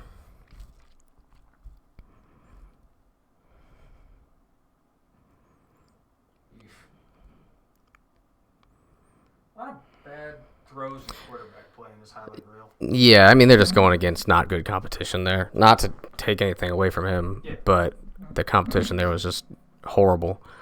But I mean, that's that's the entirety of his regular season highlights. Yeah. One thing while I was watching that, and I'm like, that's not a lot for that. But then you get in your own head and think like, well, maybe the ball's just not going his way too often much. You know, he's got a couple phases. He is he's the better of the two corners. So I think you could go the other way. I mean, I think you could attack him. That's not anything I'd be afraid of. If he had like a lot of size to go with it, then I think that all right, you know. But he's not that big of a guy either. So I think you could hit him with a double move or two. He's just jumps it so aggressive, which, you know, it's kind of like that risk reward thing. You know, you jump enough of them, you're gonna have some highlights, but you're gonna have some lowlights also. So. Like Trayvon Diggs, you know, leads the league in interceptions, but also in yards and touchdowns given up. Yeah, so I mean, It's good to be aggressive if you're not getting burnt, but I think you could burn him a time or two. Yeah. So we got an idea what they look like. With that, we'll get back into the talk about them a little bit, preview them, and get out of the film room, huh? All right, so we talked a little bit of Hoban with Drew earlier. Got to check them out on film, so may as well finish out the preview of them. Take a look at the schedule real quick. First 3 games of their season. They didn't even get to play any Ohio teams. A Canadian, a Pennsylvania, and a New York team, which Drew was actually high on a couple of them, which they beat them pretty handily. Really, you look down their schedule, they got a couple games where the lowest they scored was 28 points. Then through the playoffs, they had Willoughby South, beat them 57-14, Barberton 41-13, rematch with St. V 47-7, and then just most recently beat a 13-1 Hudson 41-7. Only loss on the season is against St. Ed's 41-20, but they were missing, 5 of the defensive starters. Haven't really been healthy all year until coming down this playoff stretch. So, they're a good team, man. It's Hoban. They are what they are, and what they are is really strong up front, both sides of the ball. Really good defense, really solid offense, great running game. Smart coaches. I know you and I talked about that off air. Just really know how to dial it up against every team they play. So, you have any quick thoughts before we get into their roster? No, I went back and watched the highlights of the Eds game and the playoffs St. V game. And, they have a dominant run game. It's what they're really good at. Their running back is really good. The defense, it looked like they did give up some runs. I know, obviously that's how Eds beat them. That's how Eds beats everyone. But Eds had a lot of success with the quarterback run. St. V, I know they only put up 7 points, so you said? Yeah. But even then, I know it's the highlights, but St. V was able to break off a couple decent runs against them. So I think they might not be as super stout in the front 7 like we've seen in the past. Some of their secondary guys aren't huge.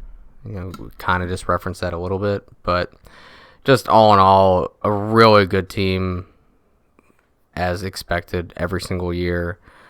And I think we kind of hit on everything else, but just really what I took away from those 2 games that I watched was Ed's had some good success running against them. It was a closer game than the score probably said after watching it.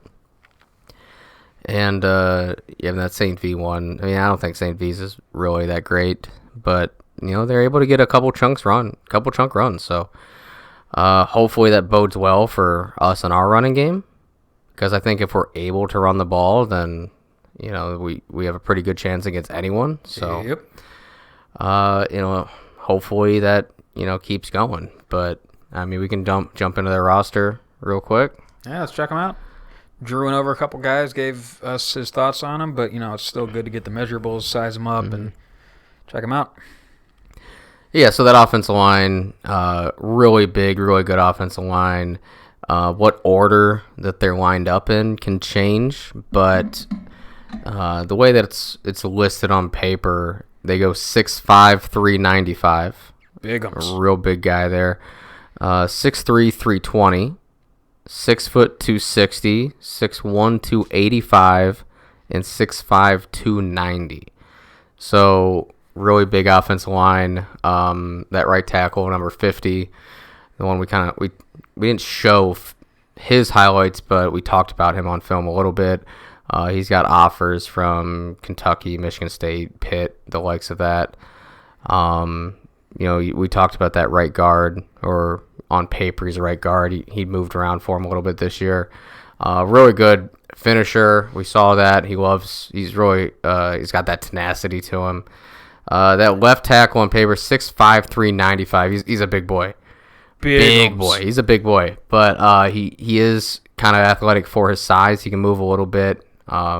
Listen, if you're walking around at 4 bills, then walking is an athletic move. Yeah. So, I mean, that's the heart of their team right there. Really strong offensive line.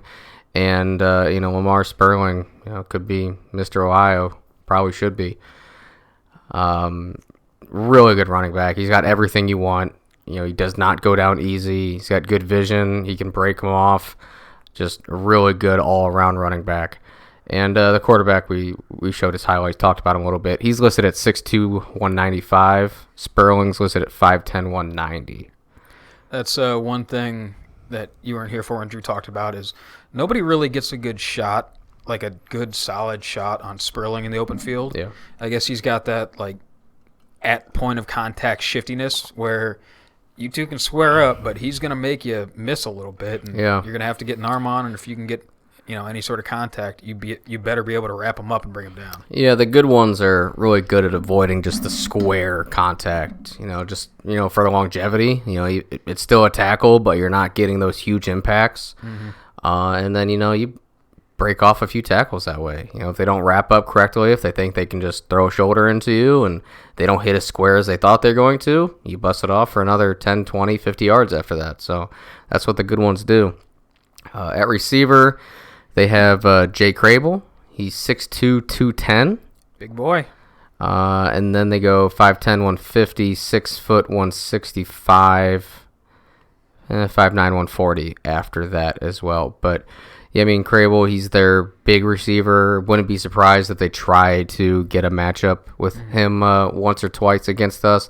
It seems like the last couple of teams we've played have been trying to get those one-on-ones against some of our shorter defenders, but we've held up quite well against them. I mean, outside of one jump ball, maybe a 2. Trying to remember. I mean, teams have been trying it. Yeah, I remember they have not been trying to pick on it, and it hasn't been working for them. But with that, I would expect them to try to do it. Jay Crable's a good athlete, 6'2", 210. Like I said, he can jump pretty high, and it looks like he's really found a home at not quarterback.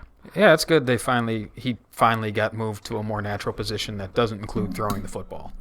And then at fullback, 5'11", 205. That's the number 24 you're talking about. Yep. They have him listed at 205. He didn't look quite that big on film.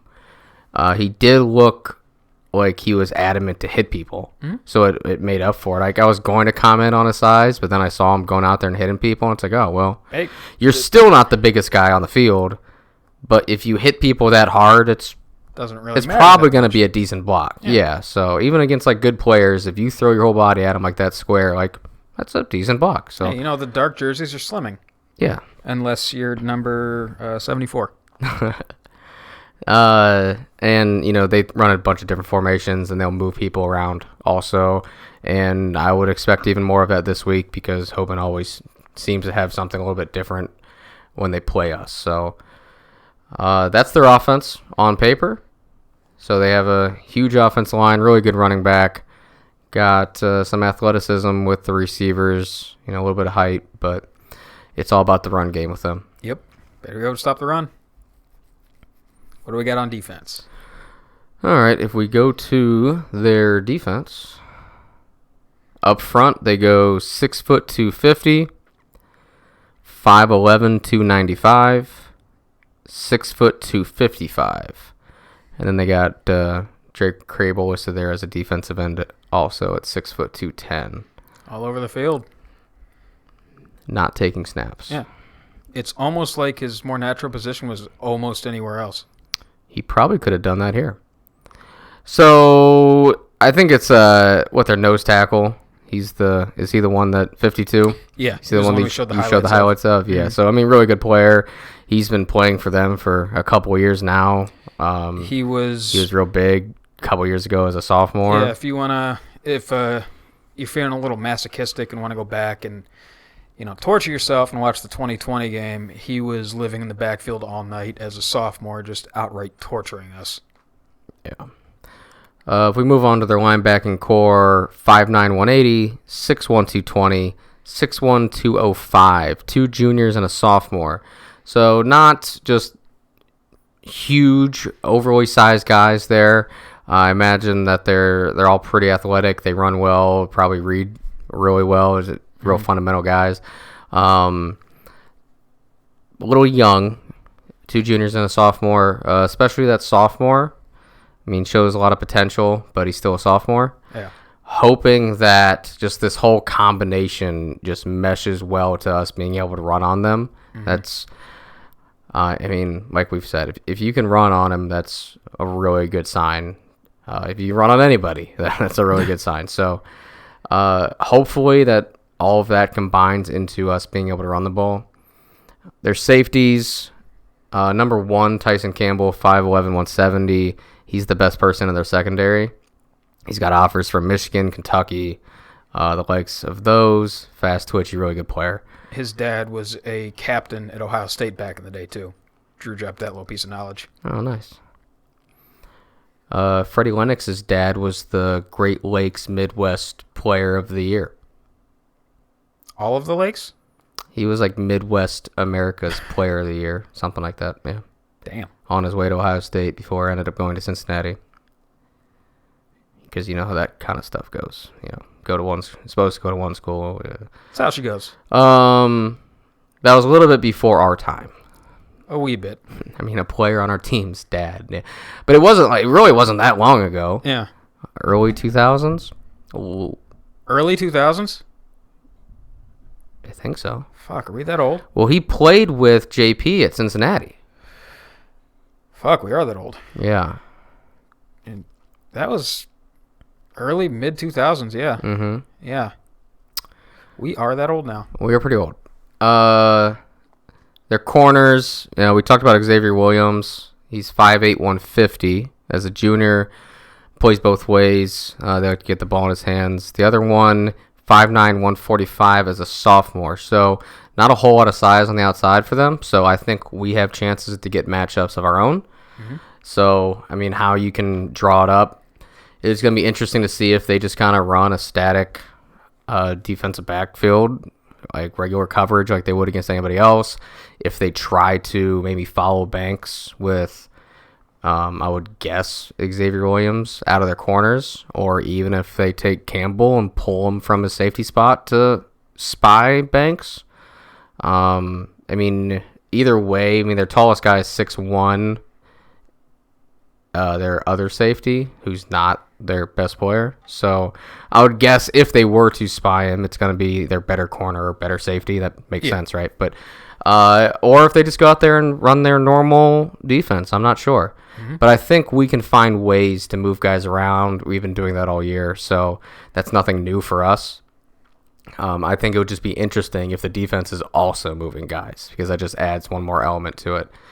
But I think there's plenty of advantages if you can get the defense to move their guys out of position. So maybe a little bit less if they're just flopping corners. But if they start moving anything else, then there's ways to take advantage of it. So their secondary isn't huge, but like the rest of their team, they're going to be fundamental and play sound football. Mm-hmm. It's interesting you're talking about moving guys around, following guys. You look back at the 2019 game, when we had Wilson Lamp and Ballard out wide, and our third receiver was Pedro. He was a starting high school receiver, like nothing bad about him. He did his job. He did what he needed to do, but he wasn't Lamp or Ballard. Two, West Virginia Power and Ohio 5, State. Yeah, Power 5 guys. And that year we moved around Ballard and Lamp quite a bit. They would split time. One guy's an X, one guy's a Z. Then the next series they flip, and then a lot of times we would put them both on the same side of the field, leaving Pedro split out by himself on the other side. And when we did shit like that against Hoban, they didn't really change their defense much. They stayed in that basically a weak rotation cover 3, where you got the backside corner he's playing off, and you got the safety rotated down into the alley, and that's fine taking away the quick hitch RPOs or any kind of backside alley runs. But when you flip your two high caliber receivers to one side and you're still running that same defense, you basically got bracket coverage on an average high school receiver, which props to you. You're shutting down a white receiver out wide. Good job. But you're leaving Wilson Lamp and Ballard on the other side to go do their thing. So it'll be interesting to see, if we move guys around, if they have any response to that. Like Drew said, it's been the same DC there for years since pretty much their head coach Tyrell got there. He's the same guy that in 18 said, well, we're running cover 2 man against you, and we're not letting you, beat us downfield on the pass. 19, it was that same cover 3. 20, that cover 3, and a little bit of kind of fucked up quarters when we went to our nub trip stuff because that's the only thing we could pass out of. But otherwise, the same playbook against our base offense. So, are they going to move guys around? Are they going to trail Banks? I don't know. They got a lot of respect for him over there, but I think you got to respect our other receivers too. Ed's ended up coming down the stretch of that game, double covered Banks, and that's all well and good until you got I'm blanking on his name. Tolles, thank you so much. Tolles out wide the other side, running a hitch and go and catching the game-winning tutter against him. So we got more dudes than Banks, and we got the ability to move them around. So you move them around. If they adjust, then you find another matchup. If they don't, then there's your matchup right there. Yeah, we move our guys around so well that it shouldn't be an issue for us to do that. Obviously Banks is our guy, but it works because everyone else is able to play their part. Mm-hmm. So we can go 2 by 2 and run whatever we want. It doesn't have to be a Banks thing. And I think that makes defense, have to respect it. So I don't know what they're going to do. I don't try to guess what Hoban's going to do against us because there's no who am I to guess what they're going to do? But I think there are options there, but it's always that, that cat and mouse game. What are they going to do against us? Well, what if they don't do anything against us? Then what? Where do we like our matchups? What do we like against their secondary? Or how can we lighten the box? Or if they are following, then what? So it's one of those things where you have to adjust on the fly. And, hopefully everyone's prepared for it. All the receivers have to step up. I could see a scenario where we only have one wide receiver the whole game, and we just pound the rock and take one-on-one shots. I could see a scenario where we go 5 wide. So, I think we have the capability of doing either one. Mm-hmm. So everyone just has to be prepared all game long because you don't know what you're going to get. We're not going to know what Hoban does until they do it. No. So we got to be ready for all of it. If we go to that double back package and just run the ball down their throats all game. Just taking one-on-one shots here and there? You will not hear the end of it from me up in the stands in the best way possible. If we can run it down I'm fine with it too, yeah. Oh, yeah. No, if we go with the Fitch game plan and just run power 85 times down their throat and it works and they can't stop it, stick to that. Because I know they haven't had a game like that before. Like in their history since they've become what they are. If we start just pounding the rock right down their throats and they can't stop it, they're going to be shitting themselves on the sideline. Yeah. Because I don't think... And obviously you don't go away from it. Yeah. Yeah. I don't think they have... they would know what to do in that situation. Because they're not a team... It's one of those things where if you're just getting beat up front, you can try to scheme it up. But if your kids are just getting beat, you're getting beat. Yeah. There's not much you can do about it. You just put your hands on your hips and... Damn, it sucks. Yeah. It sucks just getting 5 yards thrown at you every play. Mm-hmm. I don't expect that to happen. But, if we can just line up, hit them in the mouth, take 5 yards at a time, let's do it. Because they're not a team that, that we've played teams before that during the week, during game planning, they kind of, hand up like we can't match up with these guys how we want to. So they scrap their whole defense, come out with whatever bullshit they got, and then we have to figure out how to run against it. They're going to be a team that whatever adjustments they make are going to fit within their system, and it's going to, work into their base defensive structure somehow. And they're going to come out and run a 6-1 against us. Oh, God. They run a 6-1. Fuck. I don't try to guess what Hoban's going to do. You're just going to get burnt if you guess what they're going to do. Yeah, I'm not sitting here guessing that, they're not going to come out, and I'm not saying they're going to come out and run a 6-1 or like a whatever. I'm saying they probably think they're good enough, rightfully so, to not have to scrap the entire defense, draw something new up on the whiteboard Sunday, hopefully teach it to the kids within a week of, game prep, and then, all right, let's go, mitigate the bleeding. I doubt that's Hoban's game plan this week. Yes, I would also probably guess that they've been game planning for this for more than 1 week. I would imagine so. They probably got a couple weeks of Massillon prep in already. Not that I doubt we haven't been doing that either. Cat and mouse. Cat and mouse game. Got a few. What I would imagine a few weeks of game prep under our belts. Whole season's worth of game film to watch.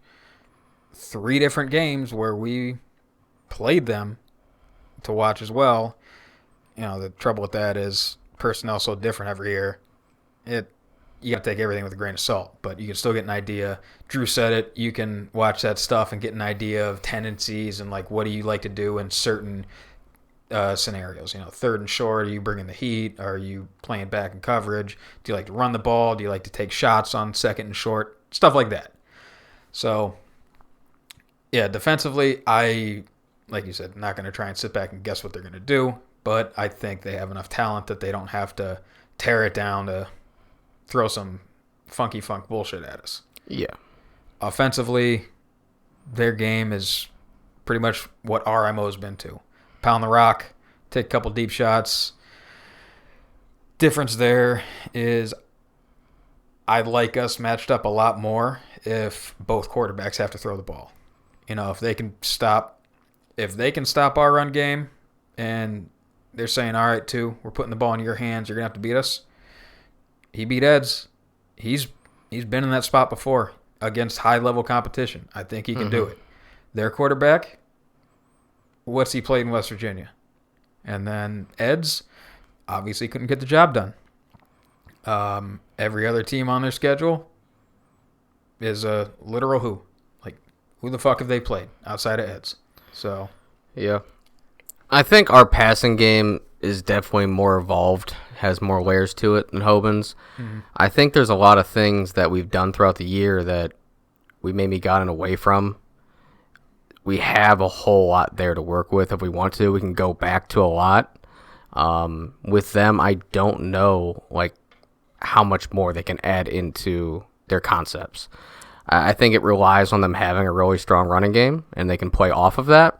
I mean, you could always win a 50-50 ball down the field, but it's not necessarily a scheme thing. Yeah. I think our offensive schemes in the passing game is better than theirs this year, so I would be more comfortable with us in a pass-happy game against them. If that's what it came down to. Neither team can run it. I like our passing abilities more. Mm-hmm. But I don't expect that to happen. I think both teams are going to try to run it. I mean, I wouldn't be surprised if we do spread it out a little bit if we do pass, just because on paper, I feel like we should be able to get some passes on them. Mm-hmm. I mean, there hasn't really been any team that we couldn't, but I think we match up in the pass game a little bit. If Slaughter's having a day, if he's in rhythm, he's making some good throws, I think we could definitely go to it. It's going to be interesting to see how Hoban plays it because they scheme it up. They get those open guys. They have some vertical matchups that they like, but I don't know if they could just sit back and do that. Yeah. I don't know. They really didn't show me much as far as on the highlight reels. A lot of 4 verts, switch verts, flood concepts, they dress it up and run it different in, a pretty relatively complex way, a way which you would expect a team like Hoban to do that. Yes. But at the end of the day, the concepts are still the same shit that you run in middle school. It's not something that our defense hasn't seen before, but they do marry up the play action game to their running game pretty well. So it all starts with stopping the run. If you're giving up runs, then it's going to be a long night. Yeah, because that's when the passes open up and everything. But if you're just consistently stuffing them, let's see if they can throw it or not. Yeah, see what they can pull out of their ass. So, I mean, that's pretty much all we got for Hoban. You got any spreads this week yet? Not yet. Not yet. I mean, might as well just lay it on the table now. What are we thinking? What do I expect the spread to be? Nope. What do I think it's going to be? What do you think the scoreboard says at the end of the game? You want the spread or the final score? How the game goes? No, I don't need 24-17. Just well, then what do you want? Do you think we win? What do you think the outcome of the game is? I think we win by. Man, I'm gonna say 3. 3? Though I was bouncing back and forth between 3 and 10. Yeah, I was. If you told me either team is a 4-point favorite right now, it sounds right. I think Massillon's a little more battle tested. They might get the benefit of the doubt, but Hoban's Hoban. Like, it doesn't matter if they got a younger, more inexperienced quarterback back there. That coaching staff is fucking phenomenal. Yeah. They've been able to scheme us up pretty well in the past. Hoban's going to be favored. You think? Yeah. I don't have the spreads, but I'm telling you that, they're going to have Hoban as a favorite. Yeah. Do you think that's 3.5? Hoban 2.5, 3.5. I mean, at that point, you might as well just call it a pick 'em. But it's not. It's Hoban 2.5, 3.5. I'm telling you that's what the spread's going to be. Yeah. If you're thinking that, I mean, I could see a lot of books favoring that just because of not recency bias, but of the history of it. Yeah. It really our only victory against them has been when nobody scored in the second half. So, hey, I'm fine being the dog. We haven't been the dog in a while. And I think Coach Moore, he's one of his best attributes as a head coach is he's a really good motivator. We haven't been less than 17-point favorites in 8 weeks. Fuck. It's almost. Well, I mean, Lake was what, 17 and a half? Was it? And everyone before that was 28, 29, 30. Going all the way back to week 6. Yeah, against it. Going back to the Eds game. Damn. That's the last time we weren't a 30-point favorite. McKinley and Lake.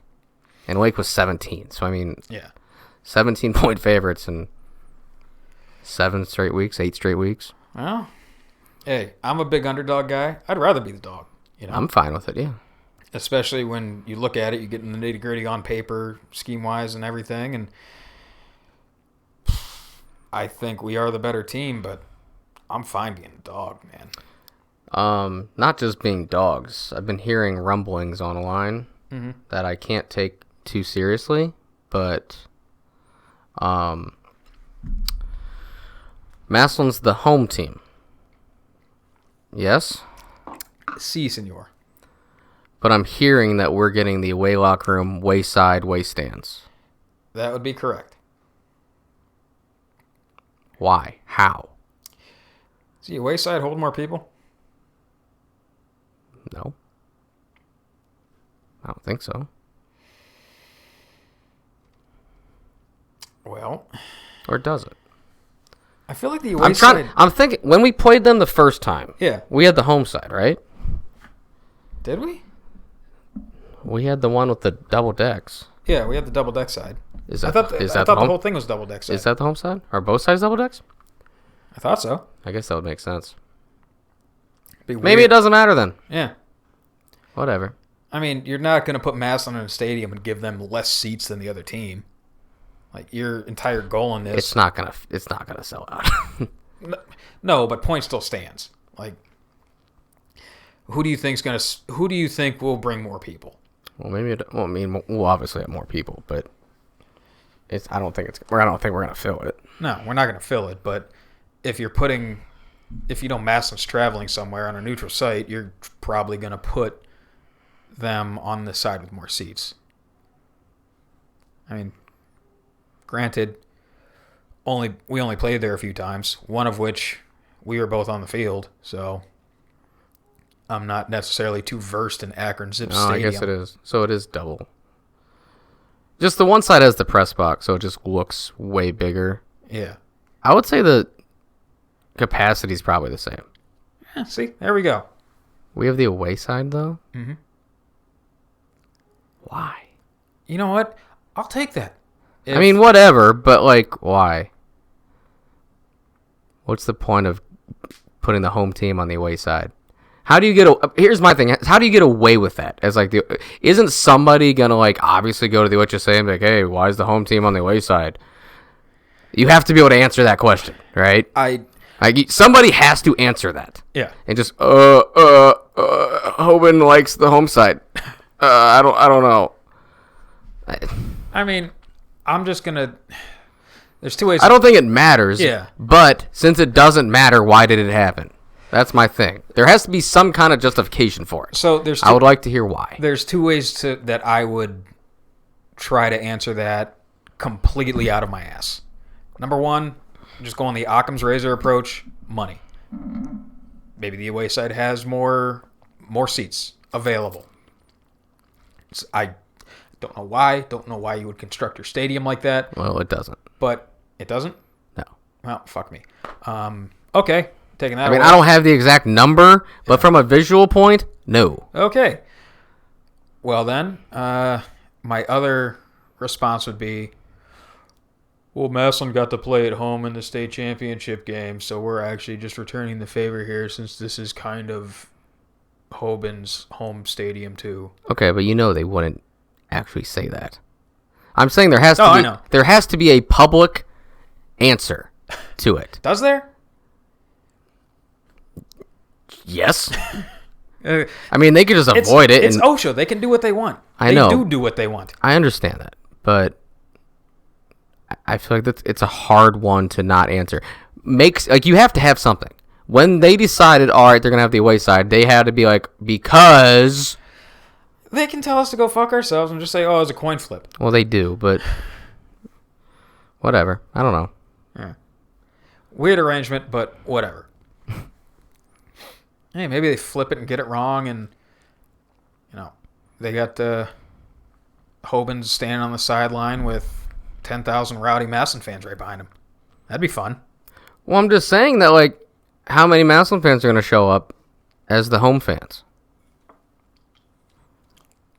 A lot of them, probably. And they're just sitting on the wrong side. You know what? That's fine. Let's get the TIGERS chant going back and forth. I'm fine with it. Lord also, knows we got but... one walking, talking megaphone in the stands yelling TIG the entire game. All of that was like 50-50 for what you just said, but stumbling, screeching. Yeah. Usually spelled correctly. Generally. Hey, Massillon to the grave, baby.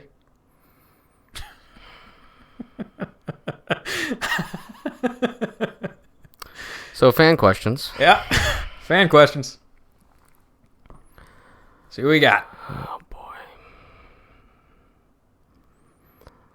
You already asked that one, so let's move on to this one, huh? Mm-hmm. Haven't read these yet, so... Actually, let me jump line, because... Go for it. Talked about it, I think, last week, or the week before, whatever, about, dude in the YouTube comments always putting something on there. Oh, was there? Always. I never check. I see it. Yeah. And I forget to bring it up. And hand up, that's on me. Yeah, it is. But finally, I saw it, and I'm like, oh, I'm screenshotting this shit. Like, actually get to bring it up. So, a little less relevant currently, but more general question. Is it just me, or did Massillon football used to seem a lot more exciting when we were D1? The playoff competition was tougher, Yep. which would in return make it more exciting. Yes. Outside of that, I don't know if it really makes any difference because we are still facing really good competition at the end of it. Mm-hmm. Yes, the expansion of the playoffs and the lesser competition at the beginning of the playoffs is not that exciting, especially since we're playing a lot of Columbus schools, so it's not even like local teams that we're familiar with. But I don't think the division itself actually really changes it too much. But yeah, if we were in like the Northeast division of Division 1, yeah, that would be more exciting week in, week out. But I think the end-all be-all is still, going through the Hobans, LaSalle's, Wynwoods, which, for a couple of years there, Division 2 was better than Division 1. Yeah. At the top. Not, top to bottom, but Massillon and Hoban were better than Whoever the D1 had Iggy's, to offer. Eds. Yeah. So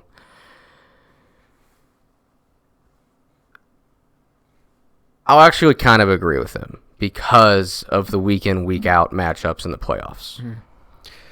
Yeah. You could be playing like McKinley's Mentors, teams like that in the playoffs, which would be more exciting than some random Columbus schools. I mean, regular season doesn't matter. We're independent. Yeah, we schedule who we schedule. Yeah. The schedule hasn't looked too awfully different since we've dropped down to D2.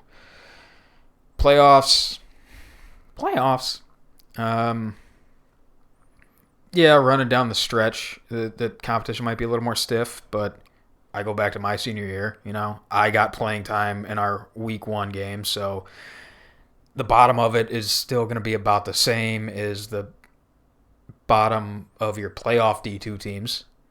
It is what it is. I don't know. Maybe it's just a back in my day thing, and that's something you can look at. That back in my day, the stadium used to sell out and be rowdy, and when Iggy refs made a really bad call, he'd be throwing shit on the field, or packed house up at Kent Stadium for rematch between Massillon and McKinley or Rubber Bowl or whatever. But like you said, it's coming down the stretch. You're facing just as stiff, if not stiffer, competition. So it was cool being D1 and all, like just saying it.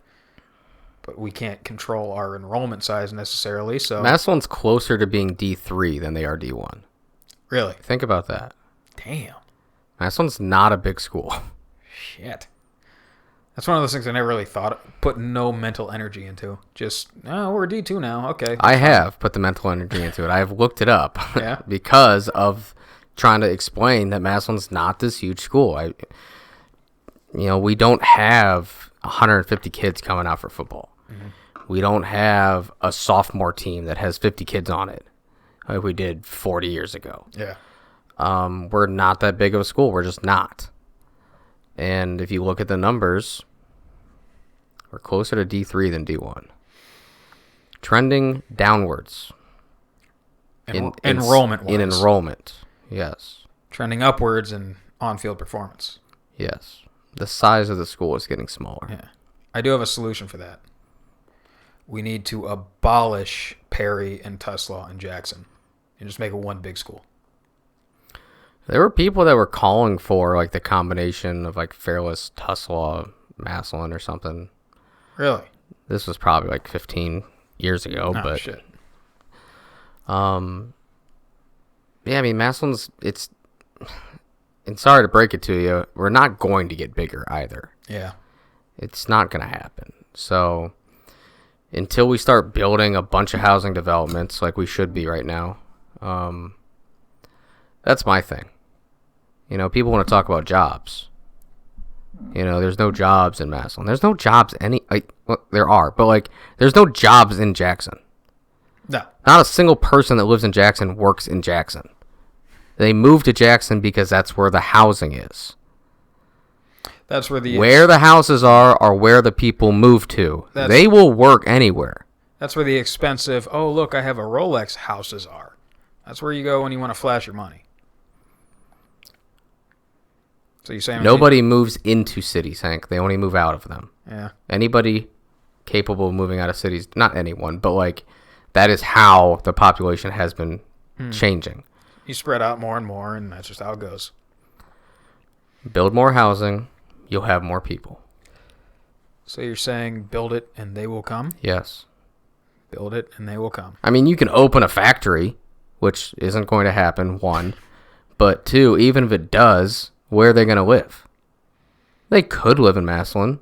Or they could be like, oh, I'm making $95,000 a year as a factory worker.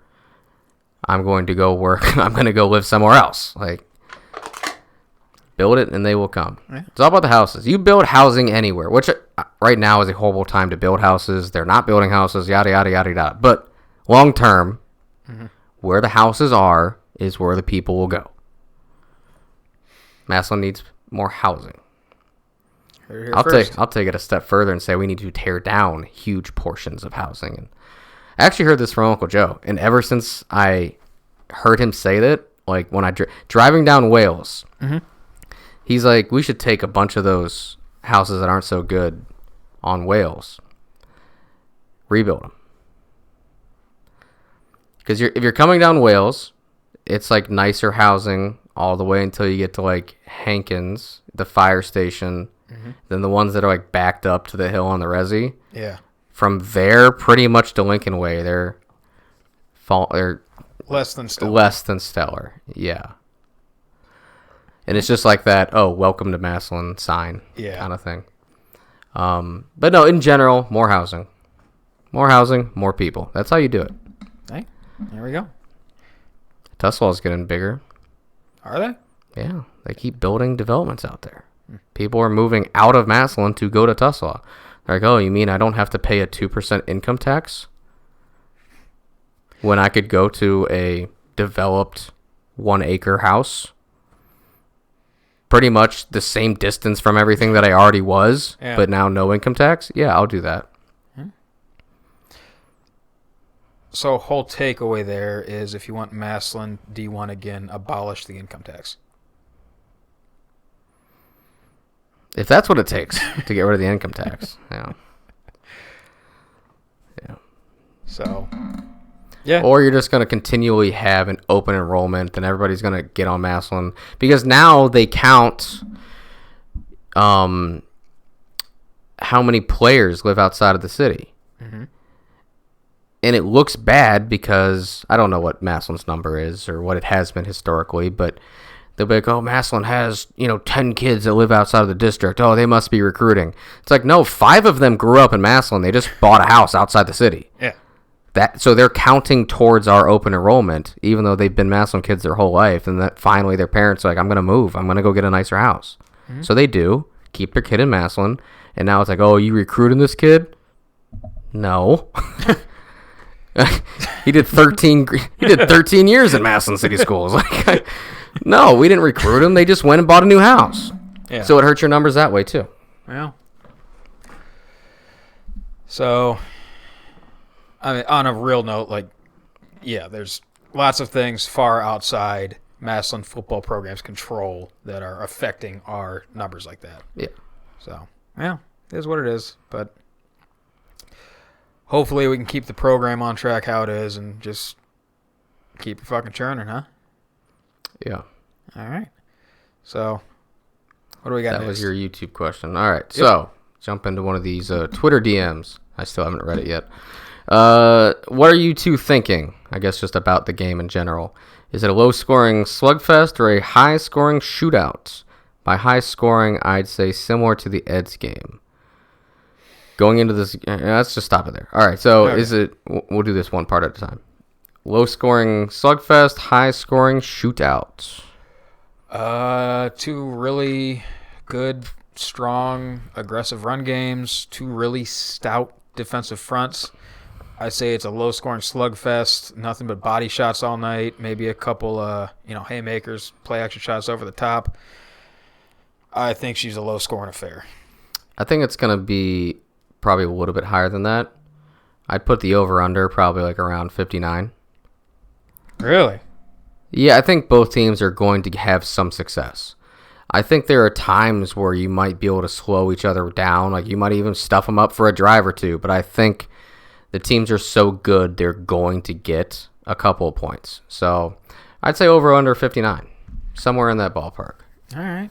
Because, I mean, you hit on one or two big plays, and, it's a completely different ball game than what we've seen the last how many weeks now. So, yeah. You never know.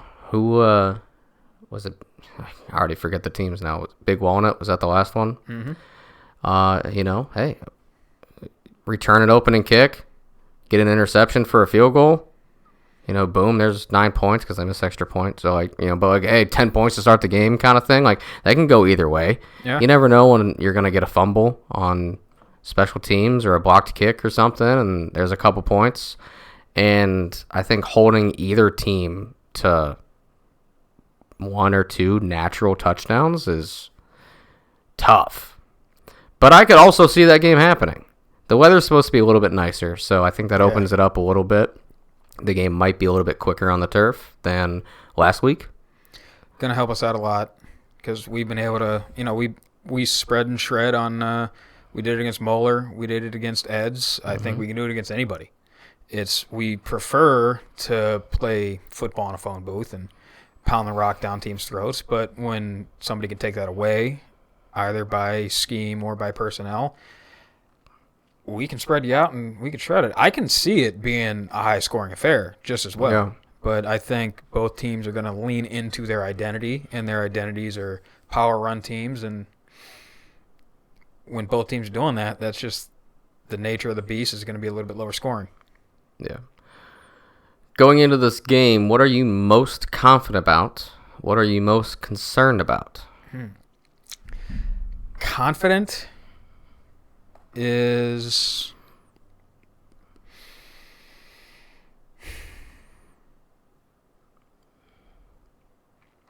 against Hoban specifically, our passing game. I think our pass protection has been phenomenal all season. Slaughter is proving himself a dude. We got dudes out wide. Banks obviously, Tolles, Wiggins. I think when we need to go and throw the ball, that we can throw the ball. And obviously Trell's Trell. I think that goes without saying. I am beyond confident in him. But when we, scheme-wise, our passing game. And just as I say that, because we've mostly been talking about the offenses, that's where my mind went. I'm changing my answer now. God, how many of these are you going to take? It's like a multiple choice question. You're going to say all of them. You just circle more than one. I'm most confident that our interior defense will be able to hang. Yeah. I think that's going to be the most important thing. I don't think they're going to go out there and get shredded. Mm-hmm. It's the best front seven we've had in a long time. One of the best in the state by far. Drew said the best in the state. I, before the season started, said that we had the best front seven in the state. People looked at me weird. The Massillon Independent wrote about how bad the Massillon's defense was going to be this year. And what did Rob say? Best front seven in the state. I think they're going to go out there and hang. I'd love for them to be completely dominant, hold them to 20 yards rushing, but it's Hoban. Don't want to get overly confident with it. Yeah. I know you were also going to then talk about our run defense, so too bad. Give me a shot. What am I most concerned about is Hoban's ability to scheme things up. Not just the personnel battle, but their ability to go out and move people around, do different things that mess with us on both sides of the ball. Yeah, that's a big concern for me too. Their coaches are so good at that shit, man. That's something that they've done consistently year in, year out. Not just against us, against every team. It's what they do. It's partly why they've been so successful. But I think the thing I'm most concerned about is our own special teams. You giving up multiple kickoff returns for touchdowns. Yeah. Multiple long kickoff returns. Punt game has been iffy. Haven't really given up a block punt, but punter himself has just been inconsistent with getting it off. How you would want to get it off. He'll tell you the same thing. I think, and Drew said this, you need to have a good. I think the floor is an adequate game on special teams. Yeah, you can't have a bad one, that's for sure. No, if we have a bad special teams game, we are going to lose. Yeah. Flat out, point blank, end of statement. Give up a touchdown on kickoff or punt return, something like that. Muff a punt, fumble a kickoff, anything like that, going to lose the game. So, sure up the special teams, the floor, the absolute bare floor, and that's putting the load on the offense and the defense even more, is having an adequate game, no mistakes, average performance. We talked about it before. What won the 2019 Hoban game was our punting team. Punting, yeah. That won us that game. So that unit is going to have to play out of their goddamn minds if we're going to have a chance in this thing. Yeah, I think in general our return game has been fine. We don't have like a whole lot of return touchdowns or anything, but I think they get the job done. We haven't really like messed up too much. No. Our punt coverage has been okay. Like you said, the actual punts have been real hit and miss. Kickoff, I would like to just try to make it a safest approach possible. If Das Boot. Kick it in the end zone if you can, every single time. Just risk reward is not there. It's not worth it. Kick it in the end zone every single time if you're capable. If not, let's pin him in a corner. Let's send 8 guys into that corner and let's round them up, So just try to play it safe on that aspect. But yeah, if you can kick it in the end zone, do it every single time. No one's ever going to get mad if they start on the 20. Fans cheer when the ball goes to the end zone. Yeah. Like, that's what they want. I mean, fans are not the brightest football bunch, but, The risk-reward is not worth it. I mean, how often are you stopping teams inside the... it would have to be inside the 15. The 13, the 12, the 11. That's when it's worth it. If you can do that consistently, then, yeah, go for it every time. But if, even if you're on your averages, on your good ones, you're still getting out to the 16, 17, 18, and you've been prone to giving up a couple returns, it's not worth it. So hopefully, the wind isn't a factor and kid's leg is warmed up and he can just boot him. Because we've seen him do it. Mm-hmm. I know there's more to it. Like, there's a lot of people that can go out there and kick a ball into the end zone, but how consistently? It's a tough thing to do. So hopefully he warmed up and he's hitting them square, and we won't even have to worry about it. But I think, special teams is a concern. Penalties. Yeah. It's another concern of mine. Just got to clean them up. Nothing else to say about it besides just clean them up. Can't be giving them free yards. Just self-inflicted wounds. Mm-hmm. So let me see. What else was going on here? It's the last one we got. Great podcast and great insight every week. The film breakdown is awesome. Thank you.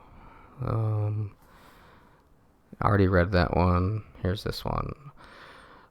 Question for the show. How annoying are the Fed schools? Federal League. Yes. They're pretty annoying. Yeah. Especially when they like to team up with each other because they're in the same league. Mm-hmm. Man, I could never. Couldn't be me. I think, the lowest rung of the Fed schools aren't too bad, but it's the Perrys, it's the Jacksons, it's the Greens. And you know what? Green, they can have it for now. They beat us on the field. They had their 1 year. Yeah, they had their year. They beat us fair and square. And then they just teamed up with Lake last week after having a horrible season. Yeah. But, McKinley, I'm not even counting them as a Fed school. They're just... Yeah. McKinley's McKinley. They're not annoying. They're a historic rivalry. I'm fine with Glen Oak. Yeah, Glen Oak's good. Except for, their freshman team starting fights this year. Less than great. But I guess in general, I'm fine with Glen Oak. Yeah, they play us every year, should be better than they are. I liked them a lot better when it was 1, 2, 3-point spreads every year. But hopefully someone, somehow, some way can get that program back on track to where it should be. But yeah, it's the little pissant schools that just like love to yap about it, refuse to play us in the regular season, and then for the most part get their shit rocked by us in the playoffs. They're the annoying ones. Yeah. It's kind of like they seem like they're in this little club that they're all cool with, and that we can't get in, and they're proud of that. But it's really just like it's the worst frat house you can imagine. Like, who do you know? It's not even a frat house. It's like a tree house. Yeah. They go up there and like read books. Nerds. Yeah. But real cartoony vibes. Yeah. With the Fed schools. Real like if you're watching a football movie, they're the teams that they are like just the most generic teams possible. Yeah. They're like the teams that are just getting beat by the main character's team when that team finally like gets it together and turns it around, and then they play the music in the back, they all upbeat happy music montage of like them just beating up on other teams. Mm-hmm. The teams that are getting beat up are the Fed schools. Yeah. I could just hear like I'm actually picturing the Up Around the Bend by Fortunate Son playing during Remember the Titans. Yeah, they're the team that gets rocked. Teams that get rocked by strong side, left side. Which, do they only face one way? Like, you got to flip, right? And then strong side, right side. Just a weird thing to say back. Yeah, I always kind of like wonder that myself, but regardless, Fed teams annoying. Yes. So, no other questions tonight? I don't think there were. No. Got anything else? I feel like I had something and I forgot it. Yeah. Can't be that important, I guess. I mean, hey man, it feels weird to say state semifinals week 15, doesn't it? Like, well, anything would have sounded weird the way you just said it.